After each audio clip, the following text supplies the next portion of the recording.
estás a mini clase, en realidad, que teñes 50 matriculados. Bueno, comezamos. Hola, moi boa tarde a todas e a todos. A verdade é que é unha maravilla ver a sala tan chea como hoxe. Onte tiñamos xente, pero non tanta. Polo tanto, o primeiro, darvos a benvida a esta actividade, a estes encontros temáticos transversais, e agradecervos a vosa presencia e convidarvos na parte final a participar no debate que teremos hoxe.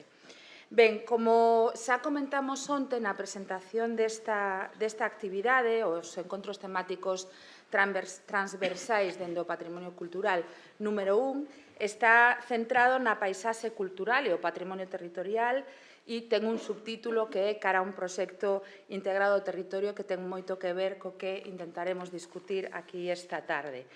E ten precisamente por obxectivo poñer sobre a mesa outras formas de abordar a xestión do territorio e das paisaxes, que comenzou onte precisamente coa conferencia da arquitecta Rebeca Merino e o posterior debate sobre a mesma.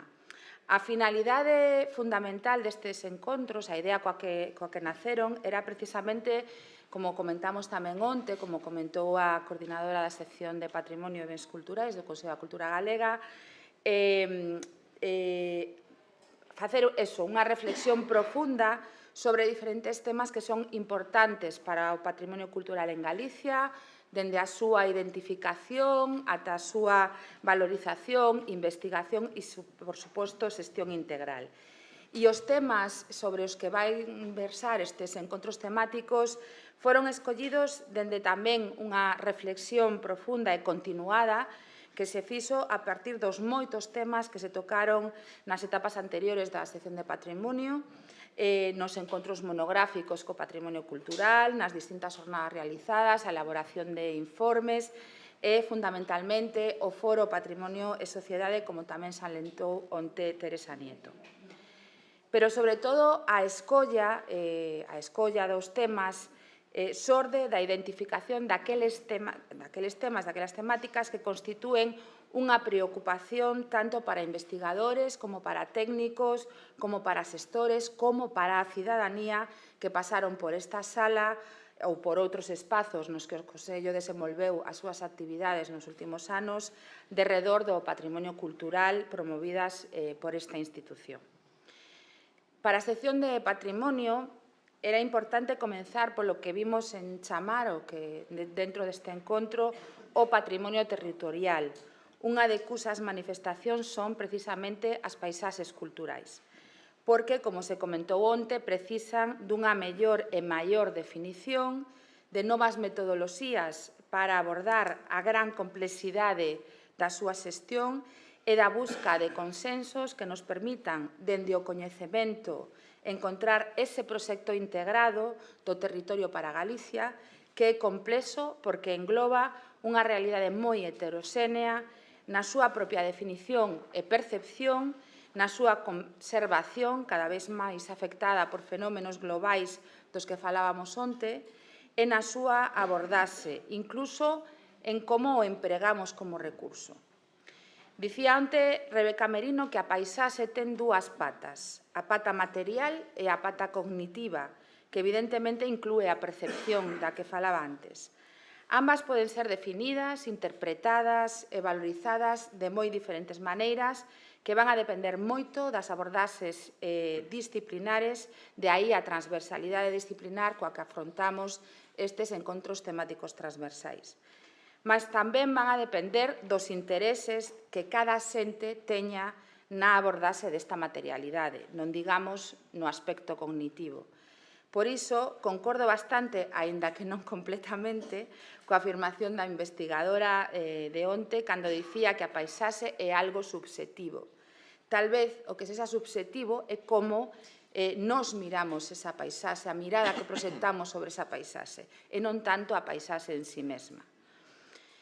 Como explicábamos onte na apertura destes encontros, o formato deseñado para o seu desenvolvemento baséase nunha conferencia plenaria impartida por un experto ou experta na materia, a que nos ofreceu onte Rebeca Merino, da que podedes disfrutar na canle do Consello da Cultura Galega e unha segunda xornada que, a partir do tema e da propia conferencia, abordaremos nun debate con distintos colegas que, neste caso, traballan no ámbito da paisaxe e do territorio dende diferentes miradas disciplinares, como podemos ver nesta mesa.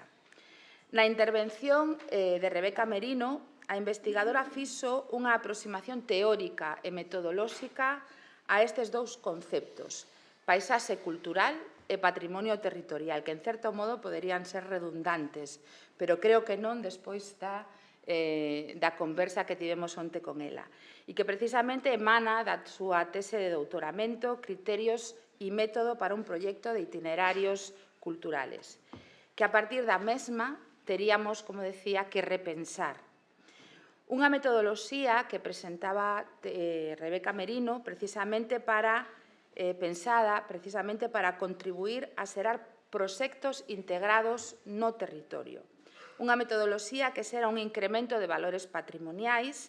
Ela falaba dun incremento de patrimonio, equiparando quizáis o valor do patrimonio ao propio patrimonio, cando se aplica ao territorio estudado nun enfoque diferente, por exemplo, o que podemos ter a partir da estrategia de investigación e de xestión denominada cadea de valor do patrimonio cultural. Porque o propio concepto de partida que utilizaba onte Rebeca Merino é, en certo modo, diferente ao que utiliza este concepto de cadea de valor do patrimonio cultural.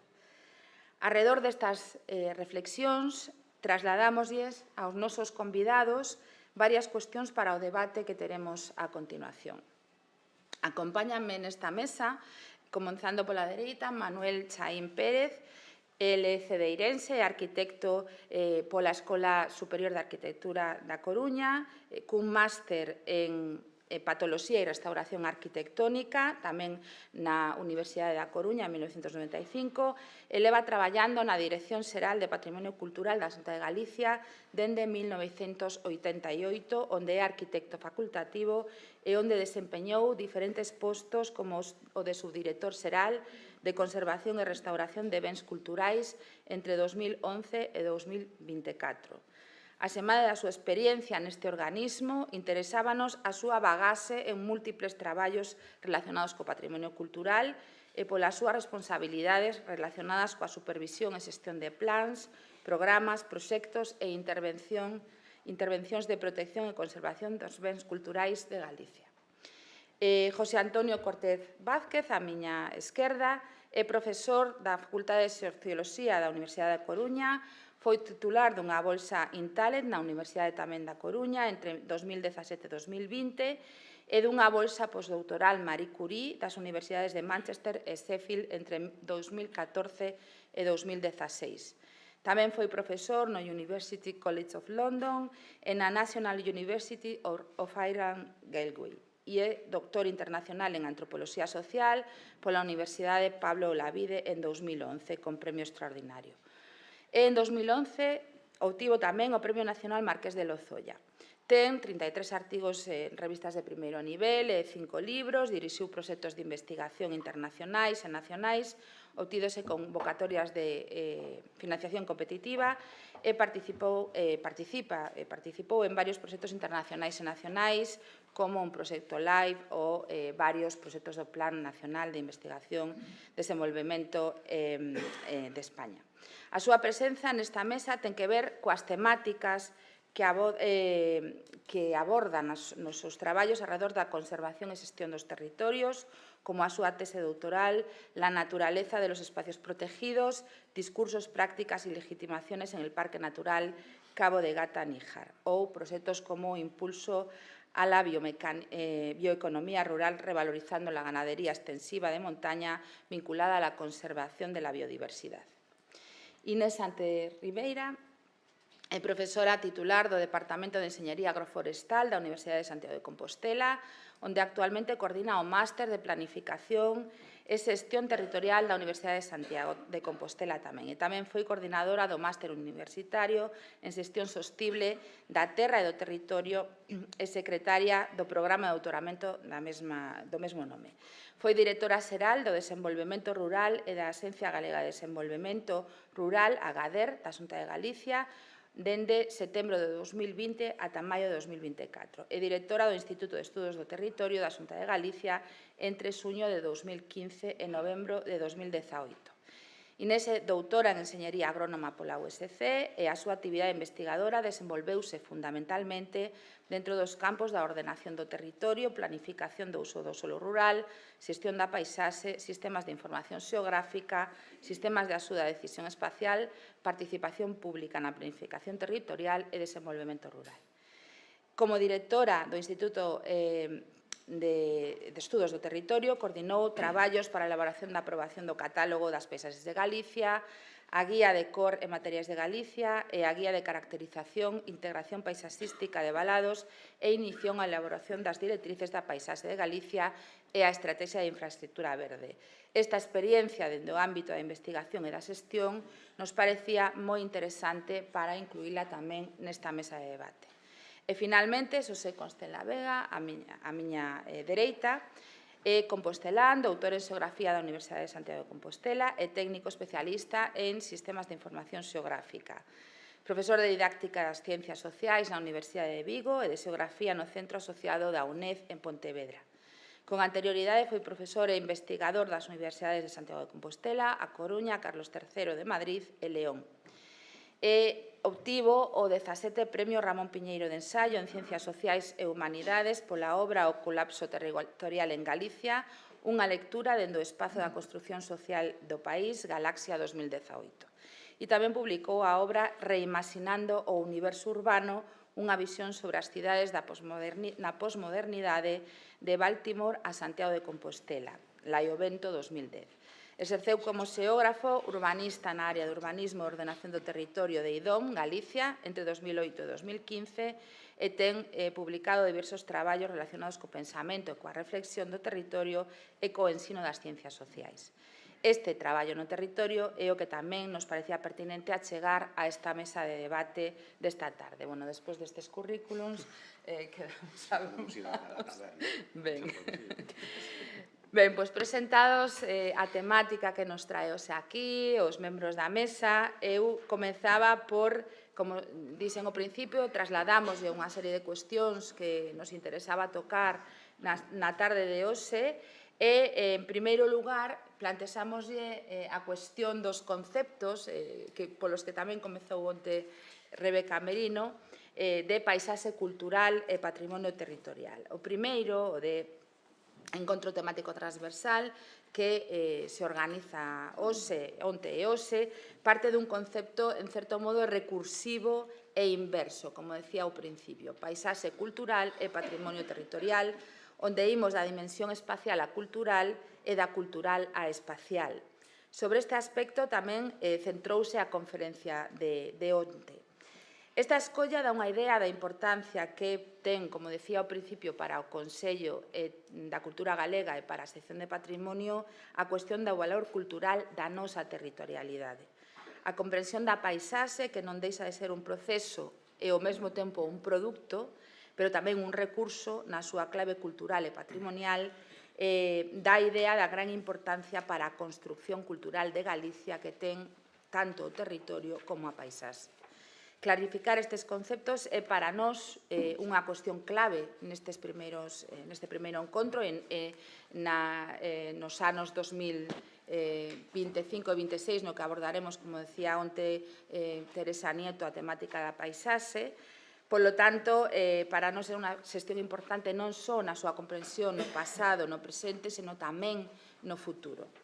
E a primeira pregunta que lle trasladamos aos convidados da mesa é cal é a comprensión que vos tedes, un pouco en contraste co que nos contou onte tamén Rebeca Merino, cal é a comprensión que vos tedes desde os vosos respectivos ámbitos disciplinares arredor destes dous duplos conceptos.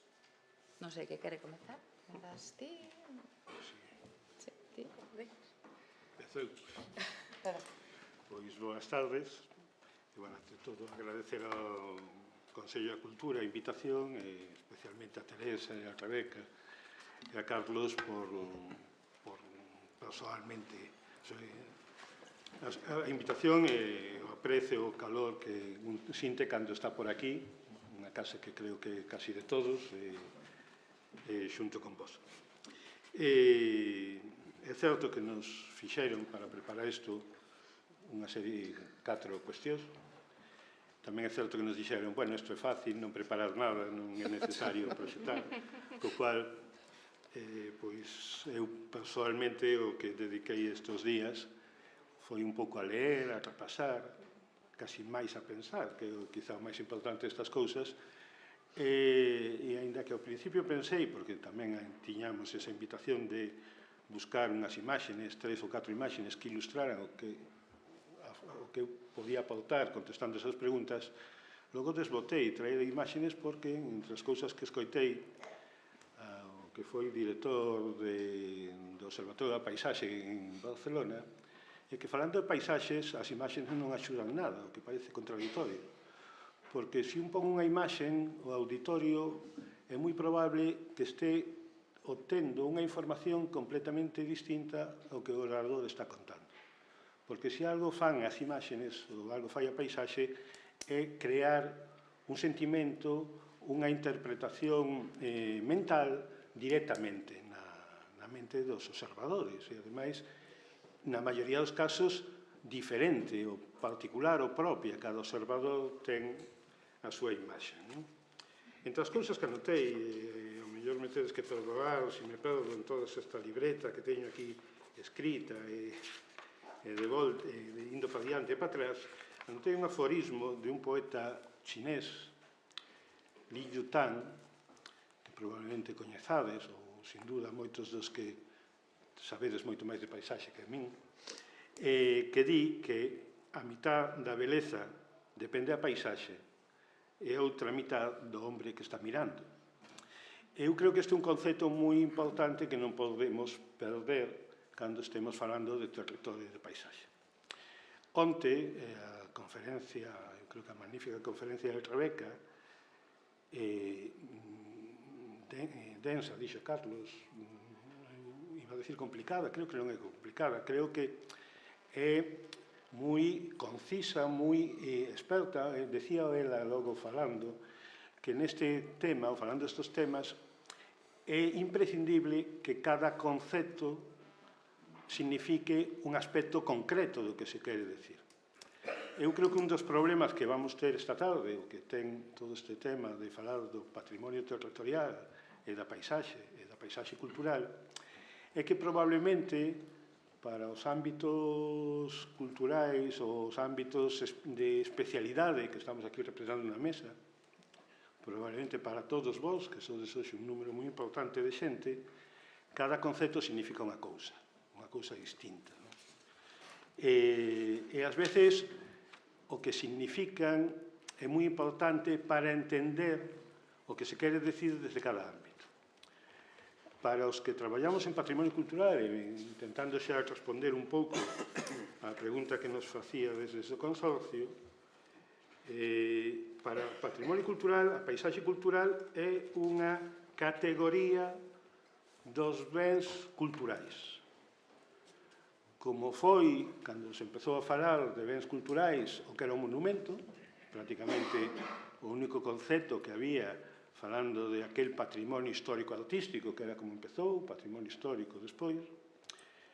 Probablemente os bens culturais, un pouco antes, e non moi afastado de cando estamos nós, pois, ao principio do século XIX, un ben cultural era simplemente un elemento nunha vitrina dun museo, un elemento nunha vitrina dunha colección.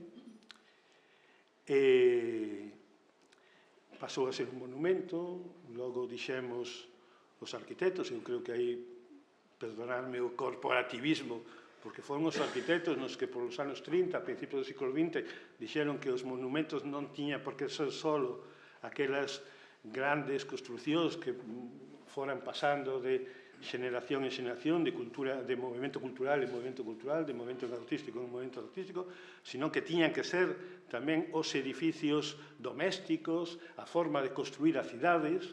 Empezaron a falar a mediados do século XX, antes de onte, casi, de conxuntos históricos, de patrimonio tradicional, para logo ampliarse a outros conceptos, pois os xardíns, os sitios históricos, os lugares de interés etnográfico. Citando os xardíns, pois xa vemos unha primeira referencia a algo que nos pode aproximar ao que estamos falando hoxe. A paisaxe, non? A paisaxe cultural. Pero que a paisaxe cultural, desde o punto de vista do que hoxe patrimonio cultural, do que era, pois hai 30 anos, patrimonio histórico artístico, a paisaxe era unha paisaxe completamente artificial, que sempre o é. E aí empezamos a ter contradiccións. O sea, calquera paisaxe, eu creo que hoxe, na totalidade do mundo no que vivimos, ten un alto grado, que probablemente se pode matizar, se máis alto ou máis pequeno, pero un alto grado de artificialidade, ten un altísimo grado de artificialidade no mundo occidental onde nós vivimos, é prácticamente o 100% artificial en Galicia, pero, como decía, para non perder o fío, no concepto de patrimonio histórico artístico, no concepto que hoxe entendemos por patrimonio cultural, as paisaxes, as primeiras paisaxes que se consideraron, eran construcións que pretendían imitar aproximados á naturaleza, pero completamente artificiales, que eran os xardíns. Eso xa nos anos 90 a UNESCO superou ese concepto, e no ano 92 a UNESCO empezou a falar de paisaxes culturais, aí xa paisaxes culturais. E xa empezou a dicir que os paisaxes culturais eran os xardíns, pero non só, eran os paisaxes que tiñan unha componente inmaterial que significaban algo para a xente, normalmente falando de paisaxes sagrados, aqueles sitios que representaban algo, pois, nas culturas orientais, na cultura cristiana, un lugar vinculado a un feito religioso, un lugar vinculado a unha creenza que, independentemente de que houbera ou non houbera ningún monumento, aquel lugar tiña un certo valor. Non sei, por poñer un exemplo próximo, pois podía ser a Barca en Muxía ou Fátima en Portugal. E falaba tamén de outros paisaxes que eran paisaxes fósiles, que probablemente tiñan unha aproximación a esa peza cerámica que estaba na colección do século XIX, a escultura ou a capitel romano ou grecolatino que estaba no museo, que eran os paisaxes fósiles, os paisaxes relictos.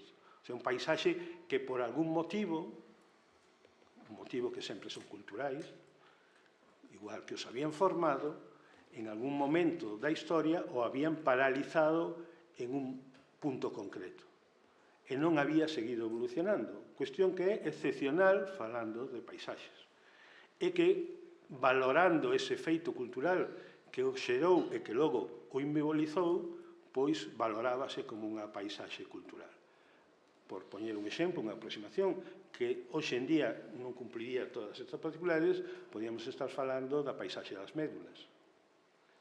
Pois un paisaxe xerado hai 2000 anos que crea un territorio, unha paisaxe, o sea, hai un territorio previo, a intervención romana altera ese territorio, o altera drásticamente, o destrúe, porque en realidad o destrúe, formaliza ou xenera un novo territorio físico, unha nova matriz biofísica sobre a que ese territorio volvese a escribir, chega a xerar un lago, chega a xerar son montañas onde antes había vales e furados, ocos, e fenómenos que parecen xeográficos ou tectónicos onde antes había montañas, e iso paralízase porque esgótase o ouro, esgótase o interés por sacar ouro dali e permanece parado durante moito tempo. Pero a maioría dos paisaxes, e a UNESCO xa no ano 92 o entende como paisaxe cultural, son os paisaxes activos, son os paisaxes que están vivos, son os paisaxes que están en un continuo desexable, porque o víamos onte en aquelas tres capas do que foi o paisaxe, do que é o paisaxe hoxe, e a donde queremos que vaya, que no fondo é o proceso que a todos nos interesa, que un paisaxe que interésanos que continúe sendo vivo.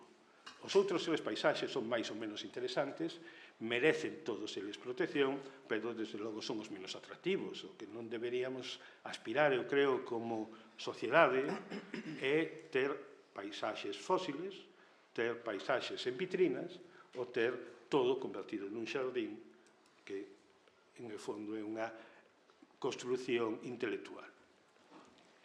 E que son os paisaxes vivos, o que ten un paisaxe vivo de patrimonio cultural? O que ten de cultura?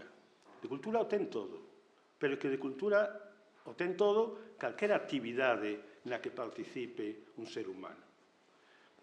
E falando dos termos, do que significa da precisión dos termos, eu creo que tamén temos que pensar que cultura, tal como entendemos hoxe, é un termo relativamente recente.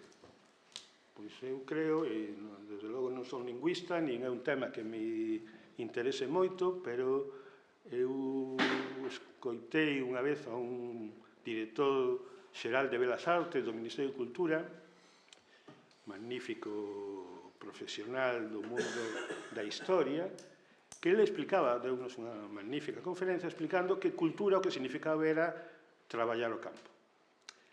Significa traballar o campo desde que os romanos empezaron a falar latín. E seguiu significando traballar o campo pois hasta moi avanzado o século XVI, onde algún escritor, no ámbito do castelán, utilizou ese termo para falar dos que empezaban a xuntar obxetos culturais, vistos desde hoxe, esas pequenas coleccións, para intentar interpretarle un valor superior sobre o que se podía cultivar algo. De alguna forma, cosechando elementos culturais, testemunhos do pasado, poderíamos conseguir, regando, estudando, formalizando, cultivar eso. Pero non é hasta moi avanzado o século XVIII hasta que cultura significa o que entendemos hoxe por cultura. E ten tanta forza ese palabra, por decirlo así, que o seu significado original que tivo durante 1800 anos olvidouse. E para poder falar de o que é traballar no campo, non temos que falar de cultura hoxe en día, temos que falar de agricultura. Bueno, pois a cultura no concepto original de traballar no campo ten probablemente moito máis que ver co territorio que o concepto actual de cultura que ten que ver. Pero ten que ver a actividade agrícola, porque probablemente a maior parte da superficie do noso territorio ten unha orixe, unha amplísima tradición de actividade agraria, pero ten que ver as relacións humanas que hai dentro dese territorio, como se moven as persoas dentro dese territorio. Estaríamos falando de camiños, de asentamentos, de como vive ou como ocupa a sociedade ese territorio, vivendas, núcleos, conxuntos. E estaríamos falando das experiencias, da forma intelectual, da forma de pensar e das prácticas que esa xente fai en ese territorio, co cual estaríamos falando de patrimonio inmaterial. Pero eso pasa en calquera territorio. E iso pasa pois, no sitio máis atractivo nese concepto dese paisaxe visual que nos abraia cando miramos para él, como no sitio menos atractivo, sitio que debería, desde o punto de vista social e incluso desde o punto de vista ético, desaparecer, como pode ser un poboado de chabolas, un asentamento de infravivenda ou algún outro, non sei, ou as 1000 vivendas de Sevilla. Pero é que nas 1000 vivendas de Sevilla hai cultura. E o proba eso que un traballo moi interesante que fixo, aproveitando estes fondos Next Generation, a Comunidade Autónoma de Madrid, que recuperou un traballo que se había feito, eu creo que polos anos 40, que se chamaba Misión Madrid, Misión Región, onde unha serie de fotógrafos europeos habían chegado, en concreto a España, pero prácticamente a Madrid, para refletir cal era a imaxe estética, a imaxe cultural da España dos anos 40, pois repetírono na España do ano 23 e 24. E contrataron a 17 fotógrafos de maior prestixio, de menos prestixio, a unha especialista en patrimonio cultural, en paisaxe cultural, como é Mónica Luengo, que foi a directora científica deste traballo. Fixeron 2000 fotografías e reflectiron o que era a imaxe cultural da Comunidade de Madrid. E a imaxe cultural da Comunidade de Madrid, e tedes o acceso libre na páxina da comunidade, pois hai vertedeiros de basura, hai, que chamou moito a atención, unha bañeira de aceiro metida nun prado onde beben ovellas na serra madrileña, co cual non somos os únicos en entender que a reciclaxe dos sanitarios ten o seu aquel, na construción dos paisaxes, e teñen as vivendas de Carabanchel ou do sur de Madrid cheas de toldos verdes, cuestión que, por certo, xa hai movimentos para declarar o patrimonio mundial, que a xente colga toldos verdes nas súas casas para tapar o sol, co cual o concepto de cultura hoxe en día é moi amplio. Remato. A pregunta era, desde o punto de vista de unha persoa que traballa en patrimonio mundial, patrimonio cultural, a onde vou eu, que significa patrimonio cultural o que significa territorio? Pois patrimonio territorial significa, e non desdai moito, porque quizá a conferencia de Rebeca onte axudoume a pensar eso, patrimonio territorial probablemente significa unha especie de capa sobre capa, de palincesto, donde durante moitísimos anos, tantos como leva o mundo sendo mundo, primeiro fenómenos naturais e logo fenómenos artificiais antropizados, xenerados polo home, foron construindo distintas formas territoriais. Sobre unha matiz biofísica, foronse depositando formas físicas ou intangibles, ou bens intangibles, que foron configurando distintas formas de relacionarse, de construir ese territorio. E o patrimonio dese territorio é todo ese depósito de testemunhos, todo ese coñecemento que hai aí. É esa memoria. Que é o patrimonio cultural? O patrimonio cultural non é nada máis que a memoria que ten unha sociedade sobre o que as xeracións anteriores aportaron á comunidade. É un repositorio de coñecemento. Pero o patrimonio non é o pasado. O patrimonio cultural non lle debería interesar para nada o pasado. Debelle interesar o presente para conservalo, para poder ter futuro, para poder trasladalo. Entón, desde o punto de vista do que vamos a trasladar ás xeracións futuras, o patrimonio territorial interesaríanos, ou para min sería, con a miña visión de técnico en patrimonio, sería que elementos de esos distintos estratos, que diría un arqueólogo, de esas distintas capas que se foron depositando, de esos distintos elementos de coñecemento uns sobre os outros, que hai nese territorio, cales debemos conservar, manter, recoñecer e identificar para que as xeracións vindeiras, en un compromiso con elas, poidan facer ese mismo traballo e poidan aprender. E por que é necesario aprender? Porque todo ese coñecemento está aí. E se non o temos aí, teríamos que partir de cero. E sería volver moitos pasos atrás, non só no coñecemento que temos hoxe, na nosa cultura, senón volver moitos pasos atrás, ao mellor, na nosa propia evolución. Entón, hombre, pois, como un compromiso económico, incluso egoísta, estaría ben mantelo. Pero que a paisaxe cultural, sin esquecer ese concepto de que toda a paisaxe cultural e que todo ese coñecemento forma parte da cultura, é unha consecuencia das distintas formas de cultura que foron ocupando o territorio, que é o patrimonio cultural. Que, como en calquera cousa, como en calquer patrimonio, como en calquer conxunto de obxetos, hai uns que teñen un valor maior que outros. Hai uns que identifican mellor un concepto. Eu acordo cando os que sodes compañeiros de arquitectura cando creo que era en estética, o concepto de modelo, de tipoloxía, de tipo, costábanos moito entendelos. Para identificar un tipo arquitectónico necesitábamos ter un exemplo desa tipoloxía. Eso era importante. E os demais edificios desa tipoloxía o eran en canto se aproximaran máis ou menos a ese modelo. Desde o punto de vista de que temos construído unha memoria, de que temos un gran receptor, un gran contenedor de coñecemento, que é o patrimonio cultural, temos que, de alguna forma, escoller algúns elementos para garantir esa conservación e para que o que identifican esos elementos de forma paradigmática permítanos conservar todo ese coñecemento sin necesidade de conservar o 100% ou a totalidade de todas as cousas que hai, que sería imposible incluso chegar a abarcalo en canto a coñecemento.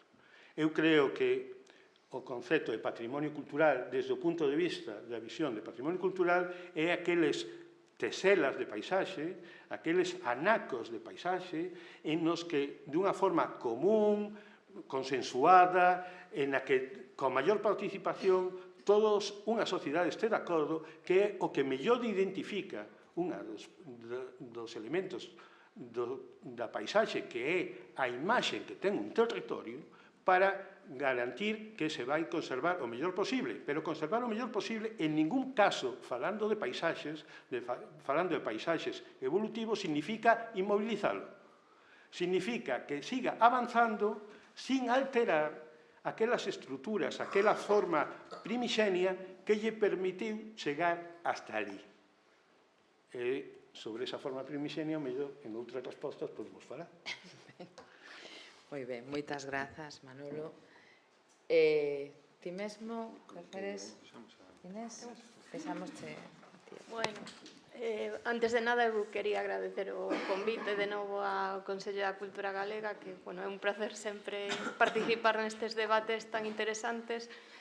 Eu, bueno, antes de nada, agora comprobaré desa interdisciplinariedade da mesa, non? Eu non podo evitar ser de formación enxeñeira, e o de conceptualizar non é o meu, é máis a xestión e a práctica, pero, bueno, referíndome á pregunta, non, deses dous conceptos, bueno, a miña concepción destes conceptos coincide coa do aforismo que citaba Chaín e que a súa vez coincide coa do Convenio Europeo da Paisaxe, cando a define como calquera parte do territorio tal e como é percibida pola poboación, pero engade que é o resultado da acción de factores naturais e factores humanos e da interrelación entre eses factores. Por iso, bueno, a min resultame difícil disociar natureza, territorio, paisaxe, cultura. Para min están todos ligados, relacionados, e de aí esa complexidade da que falaba Rebeca cando temos que abordar a paisaxe, temos que xestionala, non?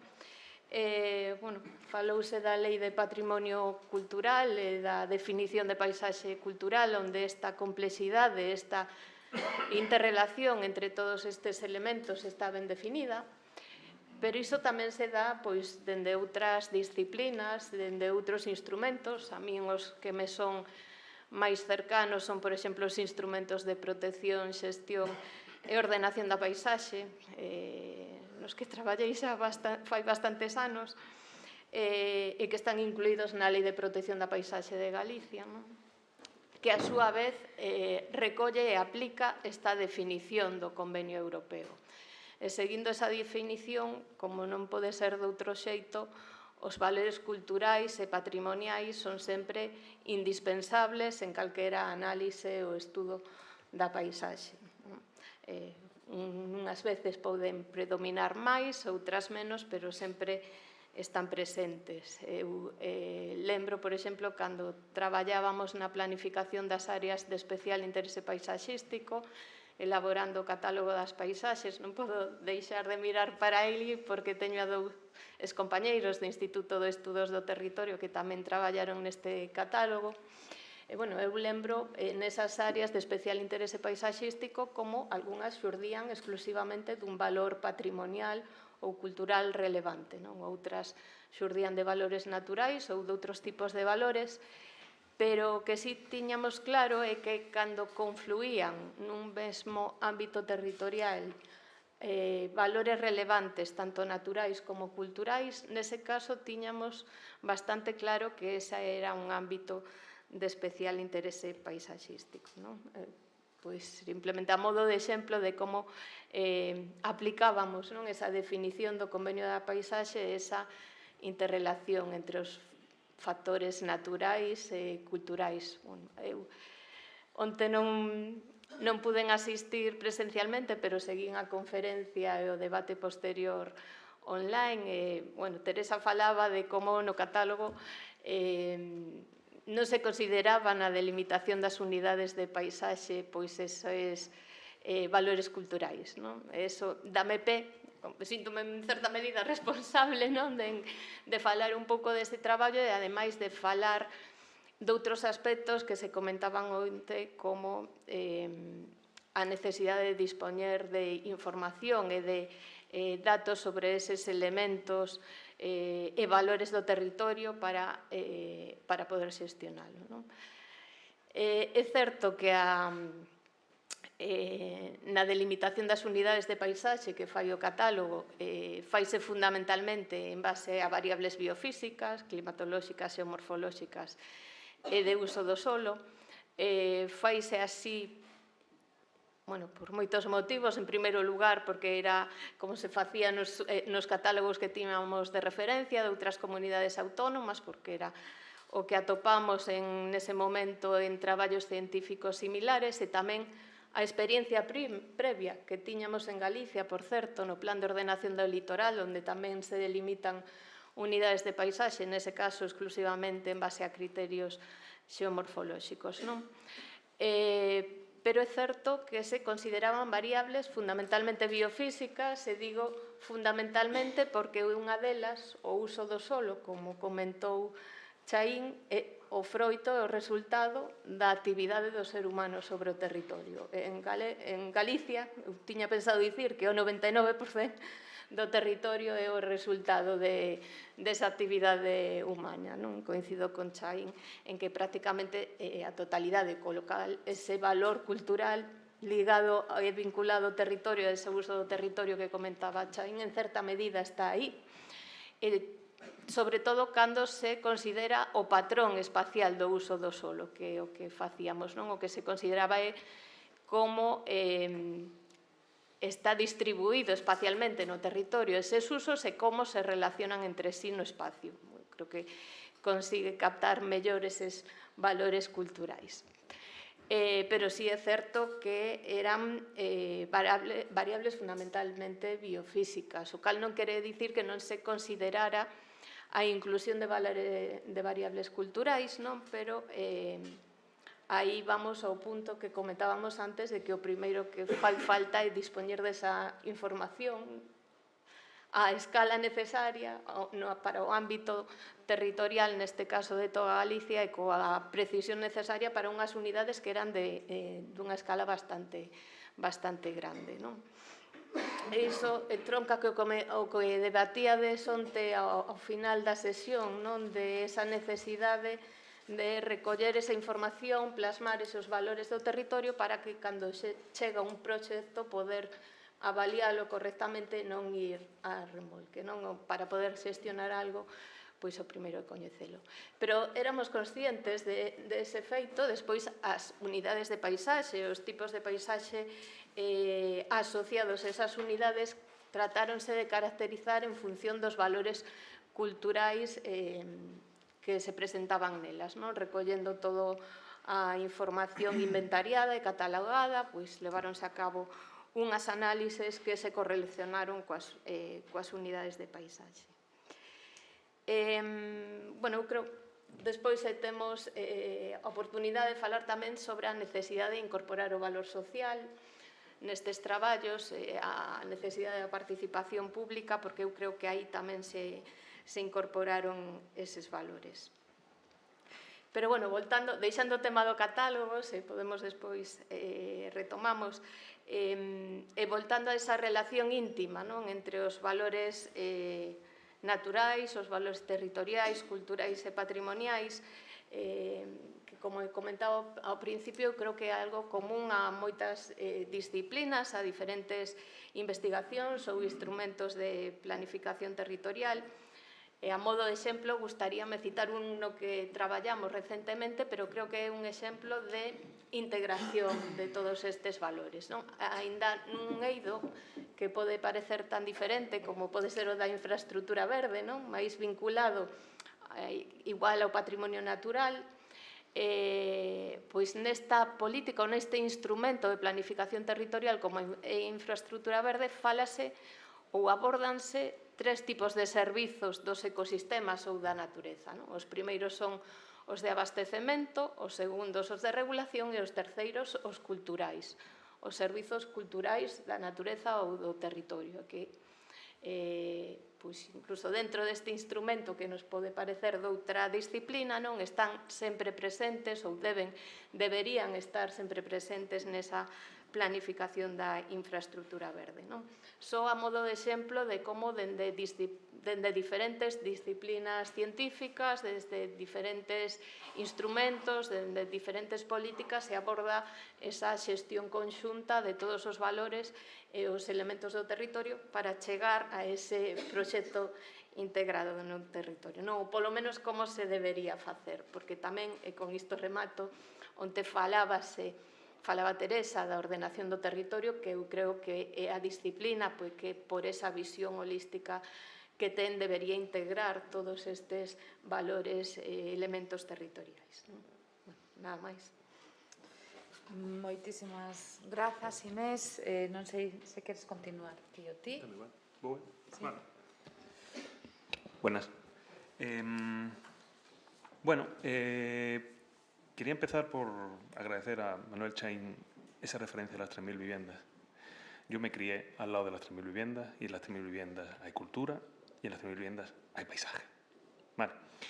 Entón, por que é interesante esa referencia? Vale, porque nos leva a unha cuestión fundamental, perdón, vou chegar isto un poquinho máis, que ten que ver coa cuestión da paisaxe e da maneira na que entendemos a paisaxe cultural, paisaxe natural, paisaxe en xeral, dende a antropoloxía, que é a disciplina na que eu me formei.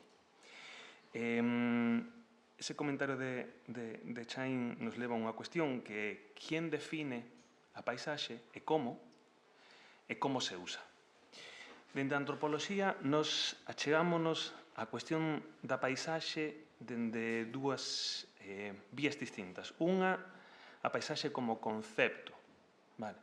O desenvolvemento do concepto de paisaxe dentro da antropoloxía ten moito que ver coa superación de unhas inercias teóricas que separaban o social do natural.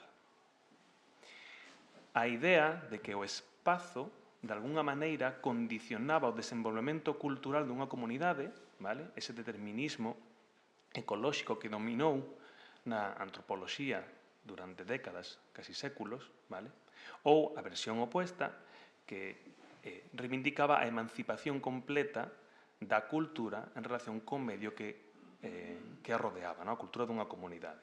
Ben, na superación desa dicotomía entre natureza e sociedade, que acontece máis ou menos na antropoloxía ao redor da década dos 80 do século pasado, xurden toda unha serie de conceptos como lugar, territorio, paisaxe, que intenta, de algún xeito, superar esa dicotomía. É dicir, establecer, buscar unha maneira, un novo vocabulario para falar de esa relación íntima e indisociable entre natureza e cultura, natureza e sociedade. Xurde aí, precisamente, ese interés polo concepto de paisaxe. É unha por tanto, é unha desas aproximacións que dende a antropoloxía ou a nivel persoal interésame. Como utilizamos dentro da antropoloxía, en determinados contextos, este concepto para falar de determinados problemas que ten que ver con como nos relacionamos co medio que nos rodea. De que maneira nos transformamos o medio, ese medio nos afecta, etc. Por outro lado, a outra vía de interés para a antropoloxía ten que ver xa non co concepto, sino coa categoría. Como se utiliza a categoría de paisaxe vale? En determinados procesos, por exemplo, de intervención política. Intento contextualizar isto. Eu veño de unha experiencia de investigación longa de décadas no estudo non dos paisaxes culturais, sino da categoría de paisaxe natural. É dicir, os estudos críticos dos procesos de patrimonialización da natureza, en contextos específicos que son a designación, a declaración de espazos naturais protegidos. Vale? É aí onde desenvolvín a maior parte do meu traballo académico. Vale? Precisamente, contextualizando nesa experiencia laboral, é como podemos falar, por exemplo, da utilización da categorías, non? De quen define e para que define, non? Categorías como, por exemplo, a de paisaxe natural.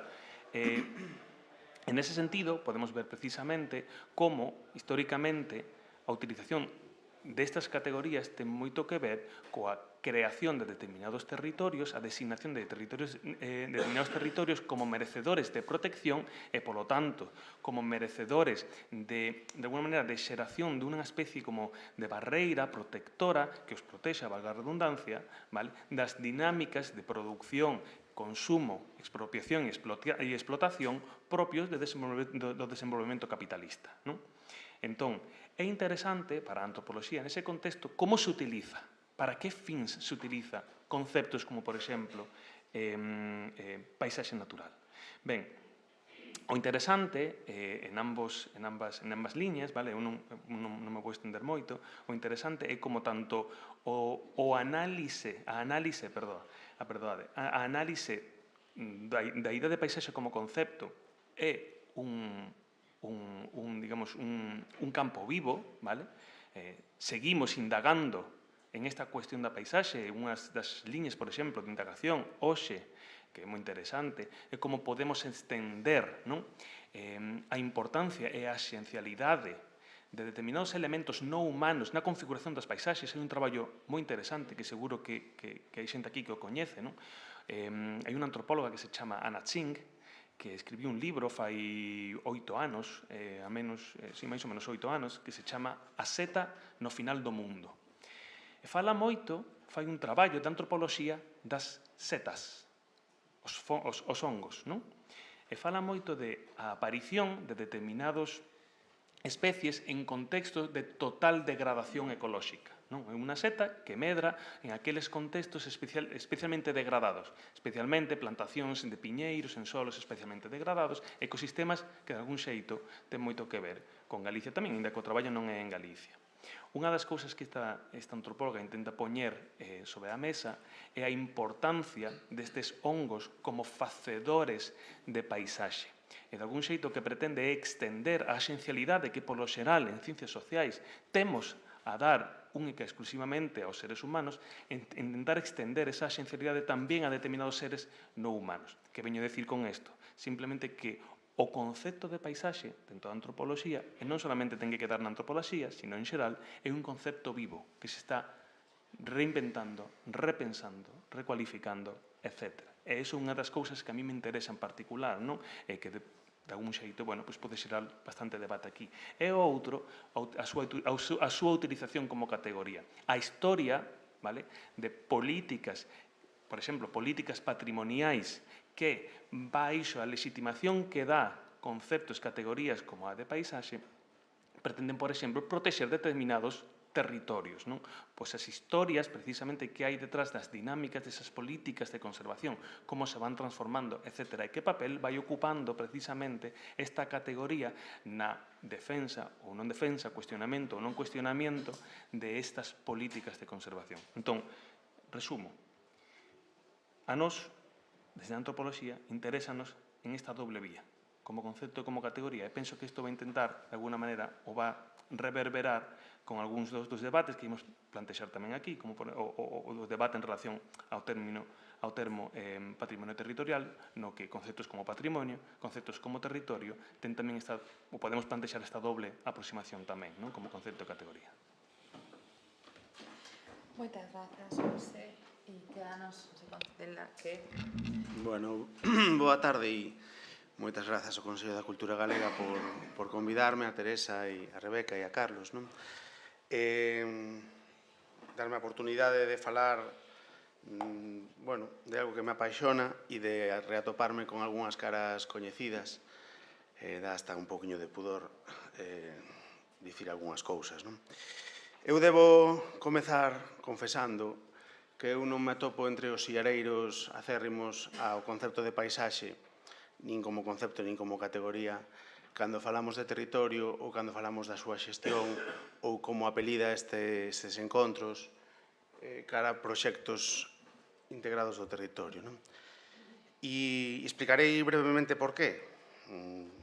Probablemente foi a lectura de Guy Debord, La sociedade del espectáculo, un libro xa dos anos finais dos 60, 67, e sobre todo a Escola de Chicago, La imagen de la ciudad, de Kevin Lynch, na que establecía todo un símbolo semiótico para recoñecer o territorio, que cambiou por completo a conceptualización do que era o espazo. Apareceron fitos, o que eran plazas públicas, apareceron portas, o que eran entradas na cidade, apareceron itinerarios cando eran rúas, non? E eu non sei se esa transformación conceptual serviu para ben a hora de querer intervir socialmente sobre o territorio, non? Nun momento no que a importancia do visual, da imaxe, comezou como a dominar a mensaxe e a reproducción social, non? E é por eso que a paisaxe, entendida dende a xeografía da subxectividade, da percepción, do suxeito, convertiuse nun concepto fetiche, nunha categoría fetiche, non? Unha categoría fetiche moi próxima á estética, ou máis próxima á estética, ao valor da estética que da ética, propia de unha mercancía consumible e, por tanto, abrazando por completo as teorías da posmodernidade, non? Esa é unha razón teórica pola que eu, de alguma maneira, non me topo entre os xiareiros deste concepto, aínda que sospeito que por iso tamén pensaron en min para estar aquí, non? Unha categoría fetiche que se acaba brandificando, brand, marca, non? Que acaba collendo etiquetas para competir entre territorios máis que para integrar territorios, deixando fora a algúns territorios que non son quen de competir, porque non están á altura dos cánones establecidos por distintos catálogos, distintos organismos internacionais, non? E que inmediatamente ou irremediablemente quedan abocados ao esquecemento, á invisibilidade, á perda de importancia, non?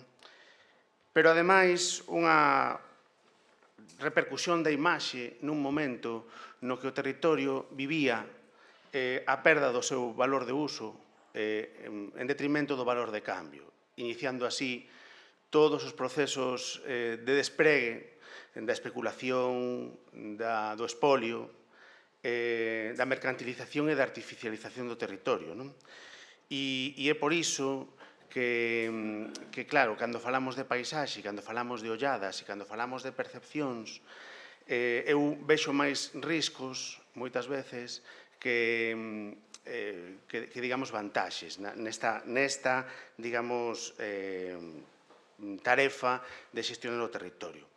Dito isto, non, a parte, digamos, teórica, ademais dame a impresión, e é unha impresión que eu creo que comparto con algunhas persoas, non, que cando falamos da paisaxe para xestionar o territorio, elúdese precisamente a xestión do territorio integral, para empregar a paisaxe como unha noción máis amigável, máis friendly, non?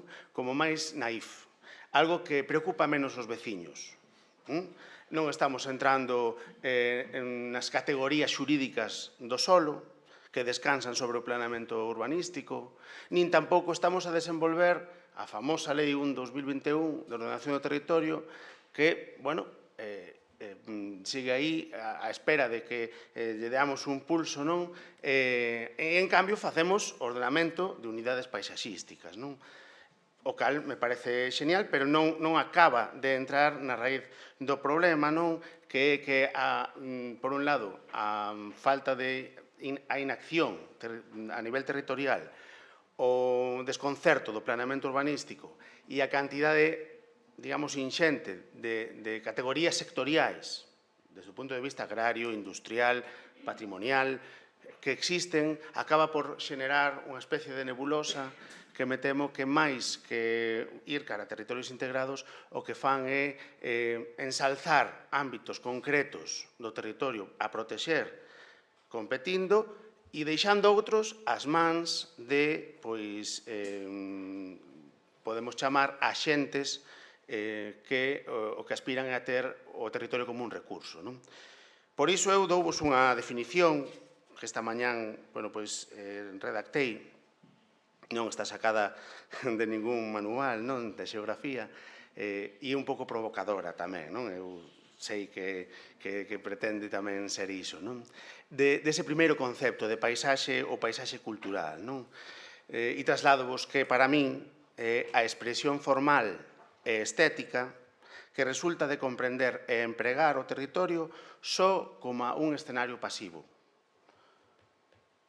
no que desenvolver sen atrancos nin barreiras calquera actividade antrópica por nociva que esta sexa, co fin de propiciar o acceso a plusvalías por parte de axentes privados sen establecer un réxime regulamentario de obtención de beneficios sociais.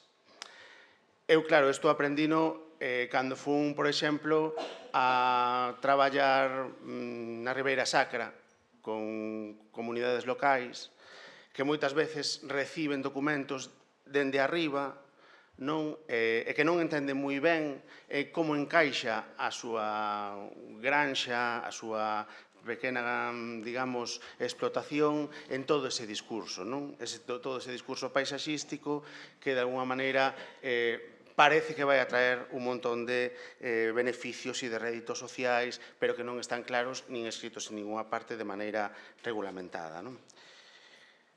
No tocante ao patrimonio territorial, e utilizando precisamente eses símbolos semióticos, en xeografía utilizamos o xogo de escalas, en outras ciencias sociais tamén, por suposto, de tal maneira que recoñecemos un patrimonio global que é o propio territorio. O propio territorio en si xa un composto de capas históricas, sociais, económicas, culturais, que no seu conxunto debe ser considerado como un valor, como unha riqueza, como un patrimonio. Pero, ademais, emerxe en xeografía un concepto que entendo que define ou fai parte do que podemos entender por patrimonio territorial, que é o concepto de lugar.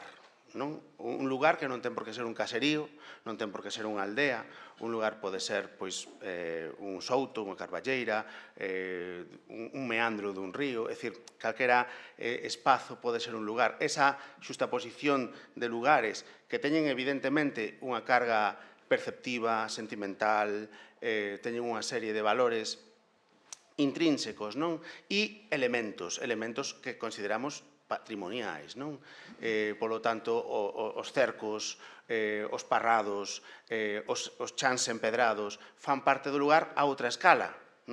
Falaba da escala global, que era o territorio, e logo como desmiuzamos ese territorio en lugares que nos permiten acceder ao territorio dunha maneira máis delimitada, se queremos. Por tanto, o concepto de lugar, que evidentemente ten unha capacidade identitaria moi importante e, por tanto, aí nas identidades xogamos co mundo das sensorialidades, é dicir, dos sentidos, e tamén co mundo das invisibilidades, as paisaxes aterritoriais, por exemplo, a paisaxe da emigración ou a paisaxe dos grupos sociais.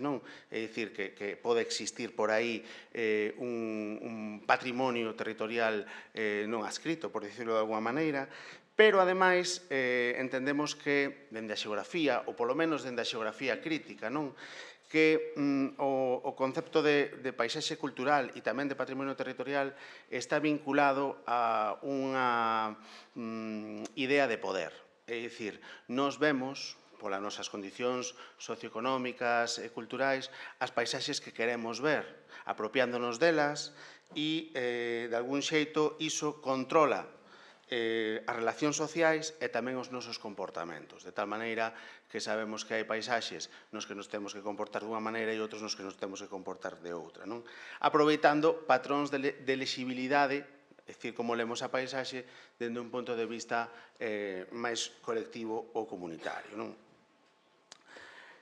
Deixo aquí por agora, se che parece ben.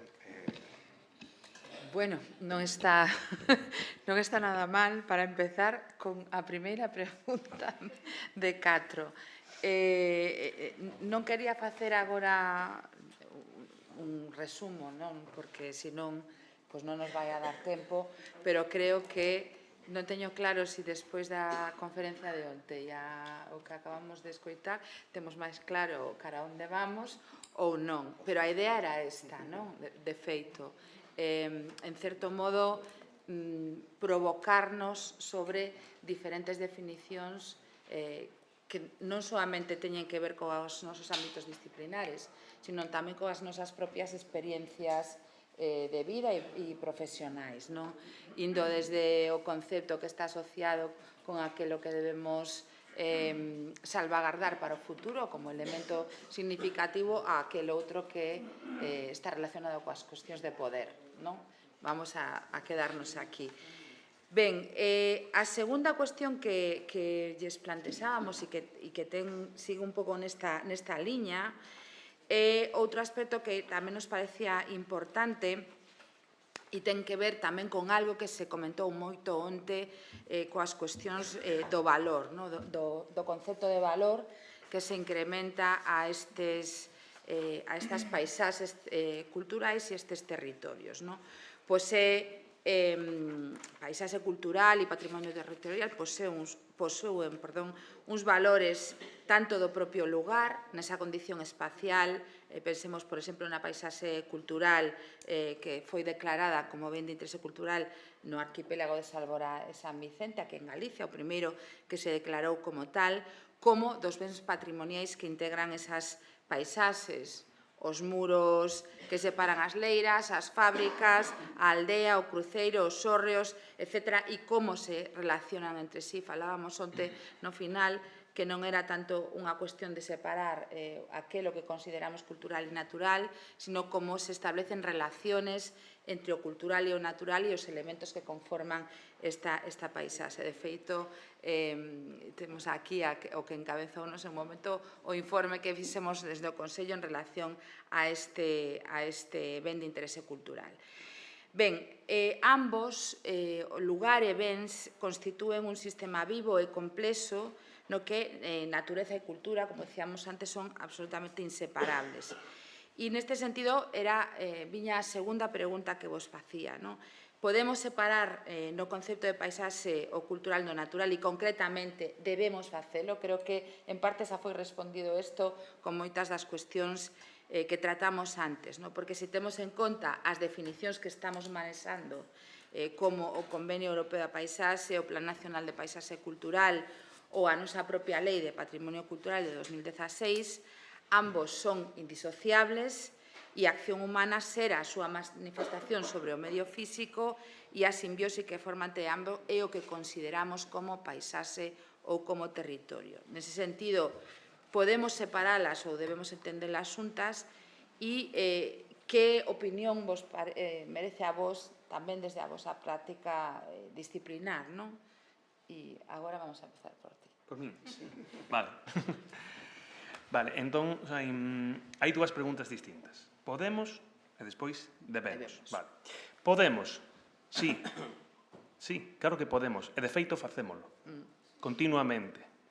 Vale.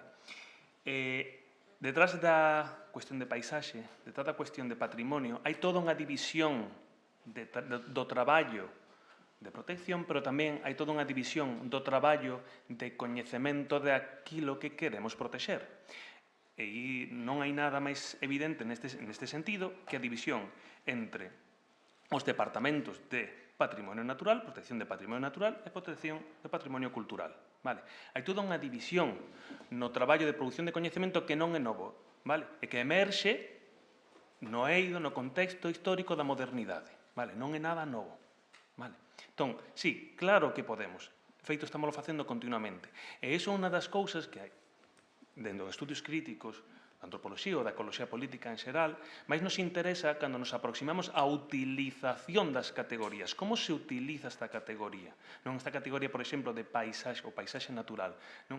En que sentido isto refuerza de algún xeito esa separación ontolóxica que ao final tamén é unha separación, unha división do traballo que mantén separada a idea da natureza da idea de sociedade ou de cultura. Entón, claro que podemos, non? É interesante porque deste tipo de análise crítico, vale, extraemos unha cuestión fundamental que nos permite coñecernos a nós mellor.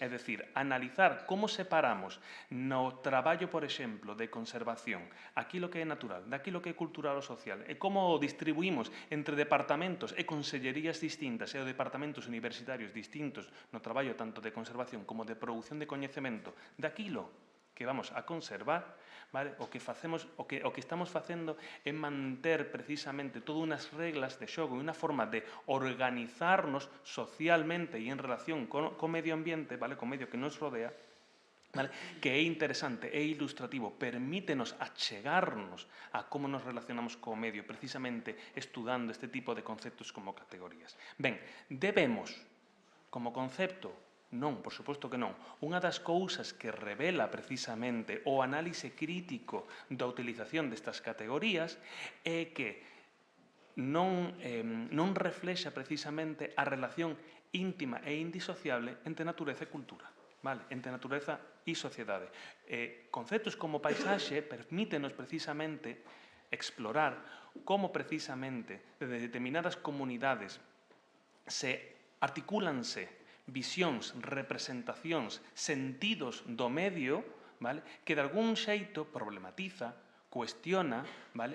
Sentidos, representacións hexemónicas, vale? Que son aquelas que ao final acaban sendo, digamos, as que determinan cales son as políticas que se aplican en distintos territorios.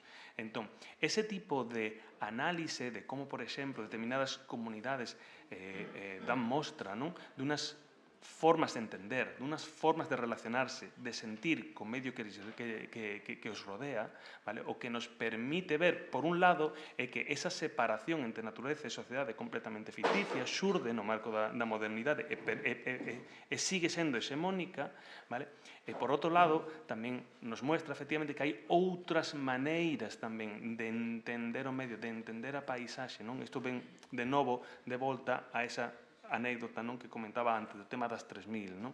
De como, efectivamente, hai outros paisaxes, hai outras culturas que están fora da cuestión hexemónica e que revelan, efectivamente, non, a inseparabilidade entre o medio e as comunidades que habitan ese medio, como o medio determina e influe nesas comunidades, como a historia desas comunidades acaba configurando o medio que os rodea. E esas comunidades non solamente na forma na que se organizan, sino tamén na forma na que pensan, na forma na que sinten, na forma na que representan aquilo que lles rodea. ¿No?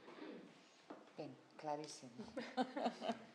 Queres seguir tú, Inés? Sí, ben, bueno, eu estou de acordo con José Antonio en que na realidade, na práctica, sí que se separan estes valores naturais ou culturais, pero tamén creo que porque na práctica pode ser necesario, non? Para mellorar a xestión, para afondar no seu coñecemento, na súa análise, porque vamos a un mundo de especialistas, cando máis avanzamos no coñecemento, máis necesarios son especialistas. Pero o que trataba de explicar antes na primeira intervención é que, por outra banda, hai outras disciplinas, outros instrumentos que tratan de integrar todos estes coñecementos e todas estas visións e diferentes abordaxes dende a perspectiva do territorio. E aí, na miña opinión, está a disciplina de ordenación do territorio, a da paisaxe e os instrumentos que derivan destes dous conceptos para integrar todos estes coñecementos e xestións especializados sobre o territorio. Logo, sobre isto, no final fagoche unha pregunta. Quen quere continuar? Bueno, pois tamén brevemente, tamén para non acapararnos todo o tempo. Eu creo que comparto o que dixeron tanto Inés como José. O tema de que hai os dous conceptos, se podemos e debemos, cousa que probablemente pasa sempre en calquera cuestión que nos entendamos ou que fagamos unha estrutura pois administrativa, educativa ou calquera cosa. Nós, os humanos, sempre podemos facer unhas cousas e debemos facer outras e ás veces non coinciden. Eu creo que podemos estar demostrado, é o que estamos facendo. Eu creo que cada vez o facemos máis, o cual probablemente non é o mellor camiño polo que debemos seguir, ou polo menos desde o meu punto de vista. A min un síntoma de que cada vez o facemos máis é que empezámonos a pisar os callos, os de cultura, os de patrimonio, os de natureza e os de natureza e os de patrimonio, co cual xa empeza a ser unha cousa estrana, non? O sea, non nos deixan limpar un castro porque ten unha planta que está protegida, e nós non lles deixamos consolidar unha ladeira que vai levar ao mar porque a 200 metros hai un castro, e ao mellor ese non é a forma entre os de mellor relacionarnos. Eu penso que non debemos porque tamén cada vez estamos probablemente construindo territorios,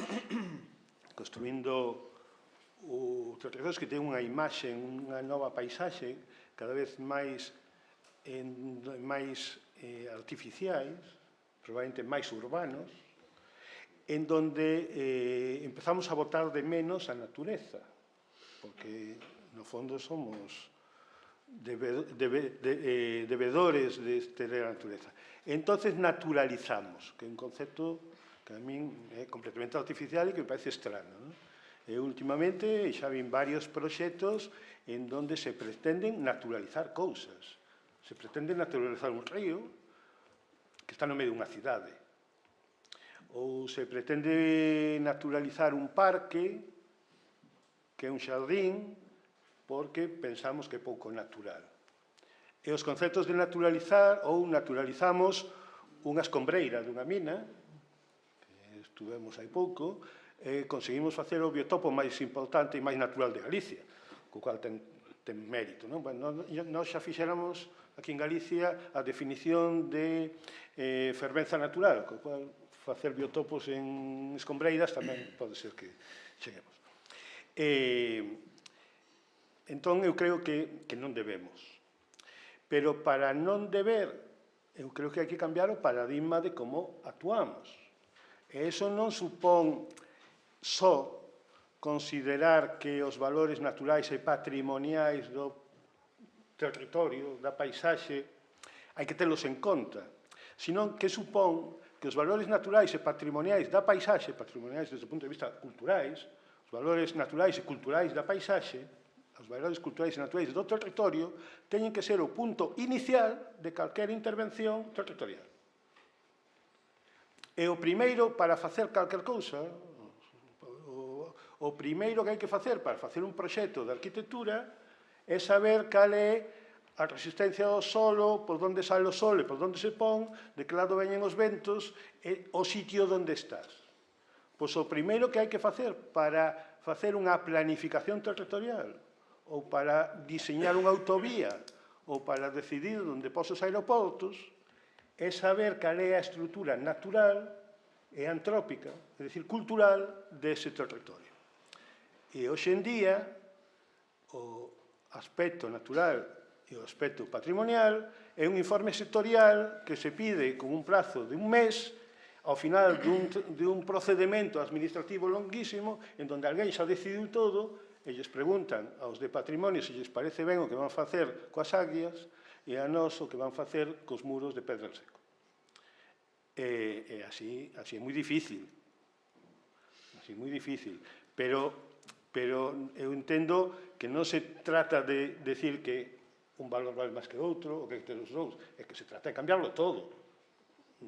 Porque ahora mesmo esos dous conceptos que si están na consideración administrativa, que é un pouco que eu poido falar da miña experiencia, é un concepto moi ao final de todo. Entón, claro, pois, acertar é de casualidade, non? Bueno, sí, moi rapidamente, non? Si entendemos o territorio como un produto social ou a paisaxe como un produto social e, por tanto, que ben o que resulta da transformación colectiva do entorno natural, non? O que tiñamos que, e con eso xa de alguma maneira me explico que prácticamente non imposible, pero si non debéramos sustraer o natural do cultural, non? E se houvese un xurista, falaríanos do dereito natural e de como hai toda unha cadea, non? De apropiación do territorio a través, digamos, do lugar que habitamos e todo isto, non? O principal sería analizar, baixo o meu punto de vista, cal é a motivación humana para transformar o natural e convertilo en paisaxe cultural ou en cultura ou en territorio, non? E atendendo á evolución das sociedades, as primeiras comunidades tiñan unha motivación na relación entre a humanidade e a natureza recolectora, non? Isto convertía o espazo en unha fonte de vida, non? E, por tanto, o que se edificaban eran paisaxes eminentemente naturais, non? Cando a motivación cambiou de ser recolectora a ser productora, non?